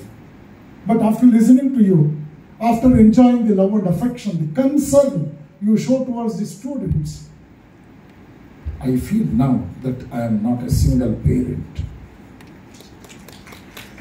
I see my father in you in my father's place. ಇದೆಲ್ಲ ಮೇಷ್ಟ್ರಿಗೆ ಅವಕಾಶ ಇರುತ್ತೆ. ಸುಷ್ಮಾ ನೋಡಿ, ತುಮಕೂರಿನ ಹೆಣ್ಮಗಳು ಕುಣಿಗಲಿನ ಸೊಸೆಯಾಗಿ ಬಂದು ಆ ಊರಿನಲ್ಲಿ ಎಷ್ಟು ಉತ್ತಮವಾದ ಬದಲಾವಣೆಗಳನ್ನು ತರೋದಕ್ಕೆ ಸಾಧ್ಯವಾಯಿತು ಅನ್ನೋದನ್ನು ನಾನು ಪ್ರಾಮಾಣಿಕವಾಗಿ ಕಂಡೆ. ಇವತ್ತು ನಮ್ಮ ರಮೇಶ್ ಇಲ್ಲಿ ಇದ್ದಾರೆ, ಕನ್ನಡ ಸಾಹಿತ್ಯ ಪರಿಷತ್ನ ನಮ್ಮ ಸ್ನೇಹಿತರು, ಅಧ್ಯಕ್ಷರಿದ್ದಾರೆ ರಮೇಶ್ ಇದ್ದಾರೆ. ಇವತ್ತು ಯಾವುದೇ ಭಾಷಾ ಲೋಪವಿಲ್ಲದೆ ಶುದ್ಧವಾದ ಕನ್ನಡ ಭಾಷೆಯಲ್ಲಿ 1-1.5 ಗಂಟೆ ಒಂದು ನಿರ್ದಿಷ್ಟವಾದ ವಿಷಯದ ಬಗ್ಗೆ ಉಪನ್ಯಾಸ ಮಾಡಿಸ್ಬೇಕು ಅಂತಂದರೆ ನನಗಂತೂ, ನಾನು ಕುಣಿಗಲ್ಲವನೇ, ಚಾಲೆಂಜ್ ಮಾಡೋದಿದ್ರೆ ಮಾಡ್ಬೋದು. ನಾನು ನನ್ನ ಅಕ್ಷರಾಭ್ಯಾಸ ಕಲ್ತಿದ್ದು ಕುಣಿಗಲ್ಲಲ್ಲೇ. ಇವತ್ತು ನಾನೇನೊಬ್ಬ ಮನುಷ್ಯನಾಗಿದ್ದೇನೆ, ಕುಣಿಗಲ್ಲಿನ ಕಾಂಟ್ರಿಬ್ಯೂಷನ್ ಇದು. ಇನ್ಶಿಯಲಲ್ಲಿ ಕೋಲಾರಿದೆ, ನನಗೆಲ್ಲವನ್ನೂ ಕೊಟ್ಟಿದ್ದು ಕುಣಿಗಲ್ಲೇ. ಆ ಊರು ನನಗೆ ಎಲ್ಲವನ್ನೂ ಕೊಡ್ತು ಅನ್ನೋ ಕೃತಜ್ಞತೆಯಿಂದ ಹೇಳ್ತಾ ಇದ್ದೇನೆ. ಅಷ್ಟು ಶುದ್ಧವಾದ ಕನ್ನಡ ಭಾಷೆ, ಸಾಹಿತ್ಯದ ಮೇಲೆ ಹಿಡಿತ ಮತ್ತು ಭಾಷೆಯನ್ನು ಜನರಿಗೆ ತಲುಪಿಸುವಂತಹ ಸಂವಹನ ಕ್ರಮ. ನಮಗೆ 5 ಜನ ಒಂದು ತಾಲೂಕಿನಲ್ಲಿ ಸುಷ್ಮಾ ಅಂತ ಮಕ್ಕಳು ಸಿಗೋದಿಲ್ಲ. ಮೊದಲನೇ ಪುಸ್ತಕನೇ ನನ್ನನ್ನು ಕ್ಷಮಿಸ್ಬಿಡು ಅಮ್ಮ ಅಂತ ಬರೋದು. ಎರಡನೇದು ಆಂಜನೇಯನ ಭಕ್ತಿಯ ವೈಭವದ ಬಗ್ಗೆ ಬರೆದು. ನನಗೆ ಸನ್ಯಾಸ 25 ವರ್ಷಕ್ಕೆ ಅದು ನಾವು 2018ನಲ್ಲಿ ಅದನ್ನು ರಿಲೀಸ್ ಮಾಡೋದು. ಇನ್ನೊಂದು ಹೇಳಿಲ್ಲ ಅವರು, ಆ ಸಂದರ್ಭದಲ್ಲಿ ಆ ಪುಸ್ತಕ ನನ್ನ ಸನ್ಯಾಸದ ದೀಕ್ಷೆ 25ನೇ ವರ್ಷ ಸಂದರ್ಭದಲ್ಲಿ ರಿಲೀಸ್ ಮಾಡಿದ್ದಲ್ಲದೆ ನನಗೆ ಒಳ್ಳೆ ಆಂಜನೇಯನ ವಿಗ್ರಹ ಕೊಟ್ಟರು. ಪ್ರತಿ ದಿವಸ ನಾನು ಅದನ್ನು ನೋಡಿದಾಗ ನಮ್ಮೂರು ನೆನಪಾಗುತ್ತೆ, ಅದರ ಕಾರ್ಯಕ್ರಮಕ್ಕೆ ಹೋಗ್ಬೇಕಾಗುತ್ತೆ ಅನ್ನೋ ಸದ್ಯದಲ್ಲೇ ಅಂತೂ ಅನಿಸುತ್ತೆ. ಹಾಗೆ ಆಗ್ತಾ ಇರುತ್ತೆ ಕಾರ್ಯಕ್ರಮಗಳು. ಮತ್ತು ಬರವಣಿಗೆ ವಿವೇಕ ದೀಪ್ತಿ ಪತ್ರಿಕೆಯಲ್ಲಿ ಸಾಕಷ್ಟು ಸಾಹಿತ್ಯ ಸೇವೆ ಮಾಡಿದಂಥ ಮಗು ನಮ್ಮ ಸೂಕ್ಷ್ಮ. ಇನ್ನು ಸುರೇಶ್ ಎಲ್ಲೋ ಒಂದು ಕಡೆ ಎಸ್ಕೇಪ್ ಆಗಿಬಿಟ್ರು, ನಮ್ಮ ಸ್ಟೂಡೆಂಟ್ ಆಗಬೇಕಾಗಿತ್ತು. ನಮ್ಮ ದಿನೇಶ ಇಲ್ಲೇ ಇದ್ದಾನೆ. ಅಲ್ಲಿ ಡಿಗ್ರಿ ಕಾಲೇಜಿನಲ್ಲಿ 88-89ರಲ್ಲಿ ಡಿಗ್ರಿ ಕಾಲೇಜಿನಲ್ಲಿ ಮ್ಯಾಥಮೆಟಿಕ್ಸ್ ಮೇಷ್ಟ್ರು ಇರಲಿಲ್ಲ ಅಂತ ಹೇಳಿ ಕಾಲೇಜಿನ ಪ್ರಿನ್ಸಿಪಾಲ್ ಆಗಿದ್ದ ಪ್ರೊಫೆಸರ್ ನಾರಾಯಣ್ ಗೌಡ್ರು ನಮ್ಮ ಮನೆ ಬಾಗಿಲಿಗೆ ಬಂದು, ಮಗು ಒಂಚೂರು ಮ್ಯಾಥಮೆಟಿಕ್ಸ್ ಮಾಡಿಕೊಡ್ತೀಯಪ್ಪ ಅಂತ. ನಮ್ಮ ತಂದೆ ವಯಸ್ಸಿನವರು. ನಾನು ಸುಮಾರು 20 ತಿಂಗಳು business mathematics for BCom students ಪಾಠ ಮಾಡ್ತಾ ಇದ್ದೆ. ಆ ಟೈಮಲ್ಲಿ ನಮ್ಮ ಸುರೇಶ್ ಜೂನಿಯರ್. ಇದರ ಸುರೇಶ್ ನನ್ನ ಸ್ಟೂಡೆಂಟ್ ಆಗಬೇಕಾಗಿತ್ತು. ಇನ್ನೂ ಒಬಿಡಿಯಂಟ್ ಅಂತಲೇ ಇಟ್ಕೊಡಿ ಪಾಪ, ಅದೇನೋ ಸಮಸ್ಯೆ ಇಲ್ಲ. ಸೊ ಈ ದಂಪತಿಗಳು ಗೃಹಿ ಜೀವನದಲ್ಲಿ ಚೆನ್ನಾಗಿದ್ದಾರೆ, ಒಳ್ಳೆ ಸಂಸಾರ ಕಟ್ಕೊಂಡಿದ್ದಾರೆ, ತಂದೆ ತಾಯಿಗಳನ್ನ ಚೆನ್ನಾಗಿ ನೋಡ್ಕೊಂಡಿದ್ದಾರೆ. ಇದರ ನಡುವೆ ತಮ್ಮಿಂದ ಆಚೆಗೆ ಸಮಾಜಕ್ಕೆ ತಾವು ಕೊಡಬೇಕು ಅಂತಕ್ಕಂಥ ಅವರ ಹಸಿವು ಅತ್ಯಂತ ಜೀವಂತವಾಗಿದೆ. ದಿನೇ ದಿನೇ ಅದು ಹೆಚ್ಚುತ್ತಾ ಇದೆ. ಇದು ಸಮಾಜದ ಭಾಗ್ಯ. ತುಮಕೂರಿನಲ್ಲಿ ನಮ್ಮ ಕೃಪಾಮಯಿ ಮಕ್ಕಳ ಬಳಗಕ್ಕೆ ಮೇಲಿಂದ ಮೇಲೆ ಬಂದು ಮಕ್ಕಳಿಗೆಲ್ಲ ನಾಟಕದ ಪ್ರಾಕ್ಟೀಸ್ ಕೊಟ್ಟು ತುಮಕೂರಿನ ರಂಗಮಂದಿರದಲ್ಲಿ 1000 ಜನ ಸೇರಿ ಶಬಾಷ್ಗಿರಿ ಪಡೆದಂಥ ಕಾರ್ಯಕ್ರಮಗಳು ಸುಷ್ಮಾ ಪರಿಶ್ರಮ. ಆ ಸಂದರ್ಭದಲ್ಲಿ ಸಿಕ್ಕಿದ ಸಹಕಾರ ಇನ್ನು ಆಶ್ರಮದ ಬೆಳವಣಿಗೆಯ ವಿಷಯದಲ್ಲಿ ಸುರೇಶ್ ಮತ್ತು ಸುಷ್ಮಾ ಬಹಳ ವಿಶೇಷವಾಗಿ ಸಹಕಾರ ಕೊಟ್ಟಿದ್ದಾರೆ. ನನ್ನ ಹೃದಯವನ್ನು ತಟ್ಟಿದೆ. ಕುಣಿಗಲ್ನಲ್ಲೊಬ್ಬರು ಪುಣ್ಯಾತ್ಮರು 2 ಎಕರೆ ಜಮೀನು ಕೊಟ್ಟಿದ್ದಾರೆ. ಈ ಆಶ್ರಮ ಒಂದು ಪ್ರಾರಂಭ ಆಗಲೇಬೇಕು. ನನ್ನ ಬದುಕಿನ ಗಂಗೋತ್ರಿ ಕುಣಿಗಲ್ಲೇ. ಅದು ಹರಿದು ಈಗ ತುಮಕೂರಿನಲ್ಲಿ ಮತ್ತು ಪ್ರಪಂಚದಾದ್ಯಂತ ನಾನು ಓಡಾಡಿದೆ. ಅದು ಕುಣಿಗಲ್ ನಾನು ಮರೆಯುವಂತಿಲ್ಲ. ನಾಳೆ ಇದೇ ಮಕ್ಕಳನ್ನು ಮುಂದಿಟ್ಕೊಂಡು ಅಲ್ಲೊಂದಷ್ಟು ಕೆಲಸ ಮಾಡಬೇಕು, ಶರೀರ ಬಿಡೋ ಒಳಗೆ. ವಾಸ್ತವಿಕತೆ ಅಲ್ವೇ? Where are men? I want men, not brutes ಅಂದರು ವಿವೇಕಾನಂದರು. ಭಾರತದಲ್ಲಿ ಜನಸಂಖ್ಯೆ ಇದೆ, ಜನ ಎಲ್ಲಿದ್ದಾರೆ? ಜನ ಎಲ್ಲಿದ್ದಾರೆ? ಹಾಗಾಗಿ ಸಮರ್ಥ ವ್ಯಕ್ತಿಗಳ ನಿರ್ಮಾಣ ಅದೊಂದು ಭಾವನೆಗೆ ಸಂಬಂಧಪಟ್ಟ ಅದ್ಭುತವಾದ ವಿಷಯ. ಭಾವನೆಗೆ ಸಂಬಂಧಪಟ್ಟಿದ್ದು. 100 ಉದಾಹರಣೆಗಳು ಈ ರೀತಿಯಲ್ಲಿ ನಾವು ನೋಡ್ತೇವೆ. ಅರ್ಥ ಆಗ್ಬೇಕಷ್ಟೇ ನಮಗೆ. ಈ ಜರ್ನಿಂಗ್ ಪ್ರೋಸೆಸ್ ಒಳಗಡೆ ಆಗಬೇಕು. ಸಮಾಧಾನ ಚಿತ್ತರಾಗಿ ಹೋಗ್ಬೇಕು. ಏನೋ ಏಕಾಏಕಿ ಏನೋ ನಮ್ಮ ಹಿರಿಯರೆಲ್ಲ ಮೂರ್ಖರಾಗಿದ್ರು, ಮುಟ್ಟಾಳರಾಗಿದ್ರು, ನಮ್ಮ ಆಚರಣೆಗಳೆಲ್ಲ ಮೂಢನಂಬಿಕೆಗಳು ಎಂಬಂತೆ ಬಿಂಬಿಸ್ತಾ ಸಮಾಜವನ್ನು ದಾರಿ ತಪ್ಪಿಸೋದು ಬಹಳ ಸುಲಭ. ಊರಿಗೆಲ್ಲ ಬುದ್ಧಿ ಹೇಳಿದವರೇನೋ ಮಾಡ್ಕೊಂಡಂತ ಕಡೆ ಆ ಪರಿಸ್ಥಿತಿ ಆಗ್ತಾ ಇದೆ ಇವತ್ತು. ಅದಲ್ಲ ಜೀವನ ಅಂದರೆ. ಈ ನಿಟ್ಟಿನಲ್ಲಿ ಸಾಹಿತ್ಯಾಧ್ಯಯನ, ಸಂಸ್ಕೃತಿಯ ಮುಂದುವರಿಕೆ, ಸುಶಿಕ್ಷಿತ ಸಮಾಜ, ಅಕ್ಷರಸ್ಥರು ನಿಜವಾದ ಅರ್ಥದಲ್ಲಿ ವಿದ್ಯಾವಂತರಾಗೋದು. ಮಾಸ್ ಎಜುಕೇಶನ್ ಬೇರೆ. ಇಂಡಿಯಾದಲ್ಲಿ ಎಲ್ರಿಗೂ ಎಜುಕೇಶನ್ ಇರಲಿಲ್ಲ ಅಂತೀರಿ ನೀವು. ಎಜುಕೇಶನ್ ಇತ್ತು. ಬ್ರಿಟಿಷ್ನವರು ಅದನ್ನು ಮಾಸ್ ಎಜುಕೇಶನ್ ಮಾಡಿದ್ರು. ಮಾಸ್ ಎಜುಕೇಶನ್ ಕೊಟ್ಟರು, ಎಲ್ರಿಗೂ ಡಿಗ್ರಿ ಸರ್ಟಿಫಿಕೇಟ್ ಸಿಕ್ತು. ಆದರೆ ಇವತ್ತು ಆಫೀಸುಗಳಲ್ಲಿ the so called learned people are highly corrupt. ಅವರೇ ಲಂಚ್ಕೋರು. ಯಾಕೆ? ಅವರ ಎಜುಕೇಶನ್ ಅವರಿಗೆ ಬುದ್ಧಿ ಭಾವನೆಗಳ ಸಂಸ್ಕರಣ ಕೊಡಲಿಲ್ಲ. ಬುದ್ಧಿ ಭಾವನೆಗಳ ಸಂಸ್ಕರಣ ಕೊಡಬೇಕು ಅಂದರೆ ಒಂದು ಉತ್ತಮ ಸಾಹಿತ್ಯವನ್ನು ಓದಬೇಕು. ಇಂತಹ ಪುಸ್ತಕಗಳು 10 ಪುಸ್ತಕಗಳು ಸುಷ್ಮಾ ಮೂಲಕ ಮೂಡಿ ಬರಲಿ. ರಾಘವೇಂದ್ರ ಅಂತಹ ಸಜ್ಜನರ ಮುಖಪುಟ ಅದು ಆಕರ್ಷಣೀಯವಾದ ಪುಸ್ತಕಗಳನ್ನು ಓದಿಸುತ್ತೆ. ವಿದ್ಯಾರಣ್ಯರಂತಹ ಅನುಭಾವಿ ಜನ ಇದಕ್ಕೆ ಪ್ರೋತ್ಸಾಹದ ಬೆನ್ನೆಲುಬಾಗಿ ನಿಲ್ತಾರೆ. ಸಮಾಜ ನಾವು ನೀವು ಇದನ್ನು ಎನ್ಕರೇಜ್ ಮಾಡ್ತಾ ಹೋದರೆ ಖಂಡಿತ ಸಮಾಜದಲ್ಲಿ ಅತ್ಯುತ್ತಮ ಕಾರ್ಯ ಆಗುತ್ತೆ. ಇದು ಮಲ್ಲಿಗೆಯ ಬುಟ್ಟಿಯ ಸಹವಾಸ, ಜೇನುನೊಣಗಳ ಪ್ರಕ್ರಿಯೆ. ನಾವು ಯಾವುದೇ ಊರಿಗೆ ಹೋದರೂ ಮಕರಂದವನ್ನೇ ಹೀರ್ಕೊಂಡು ಬಂದು ಜೇನು ಕಟ್ಟೋಣ, ಕಾರ್ಪೊರೇಷನ್ ಕಸದ ತೊಟ್ಟಿ ಆಗೋದು ಬೇಡ ನಮ್ಮ ಮನಸ್ಸು ಅಂತ ಹೇಳ್ತಾ ಈ ಅವಕಾಶಕ್ಕಾಗಿ ನಾನು ಕೃತಜ್ಞತೆಗಳನ್ನು ಸಲ್ಲಿಸಿ, ಸಮಾಧಾನ ಚಿತ್ತರಾಗಿ ನೀವು ಈ ವಿಚಾರಗಳನ್ನು ಕೇಳಿದ್ದಕ್ಕಾಗಿ ನಿಮಗೂ ಕೂಡ ಕೃತಜ್ಞತೆಗಳನ್ನು ಸಲ್ಲಿಸಿ, ನಿಮ್ಮಲ್ಲೂ ಎಷ್ಟೋ ಬರಹಗಾರರಿದ್ದೀರಿ, ಒಬ್ಬ ಉತ್ತಮ ಕವಿ ನಿಮ್ಮೊಳಗೆ ಇರ್ತಾನೆ, ಬರೀತಾ ಹೋಗಿ ಏಕಾಏಕಿ ಪುಸ್ತಕ ಬರದೇ ಇರಬಹುದು, ಆದರೆ ನಿಮ್ಮ ಬರವಣಿಗೆಗಳು ಒಂದಲ್ಲ ಒಂದು ದಿವಸ ಒಂದು ಸಾರ್ಥಕ ಸ್ವರೂಪ ಪಡ್ಕೊಳ್ಳುತ್ತೆ. ಅಂತಹ ಆಶಯವನ್ನು ವ್ಯಕ್ತಪಡಿಸ್ತಾ ನಿಮ್ಮೆಲ್ಲರಿಗೂ ಶುಭವನ್ನು ಕೋರಿ ನಮಸ್ಕಾರ ಮಾಡ್ತಾ ನನ್ನ ಮಾತು ಮುಗಿಸ್ತೇನೆ. ನಮಸ್ಕಾರ, ನಾನು ನಿಮ್ಮ ಪ್ರೀತಿಯ ಡಾಕ್ಟರ್ ಶ್ರಾವ್ಯ ಎಸ್ ರಾವ್. ನೀವು ಭಾವಸಿಂಚನ ಯೂಟ್ಯೂಬ್ ಚಾನೆಲ್ಗೆ ಸಬ್ಸ್ಕ್ರೈಬ್ ಆಗಿಲ್ಲ ಅಂದರೆ ಇವತ್ತು ಸಬ್ಸ್ಕ್ರೈಬ್ ಆಗಿ. ಧನ್ಯವಾದಗಳು.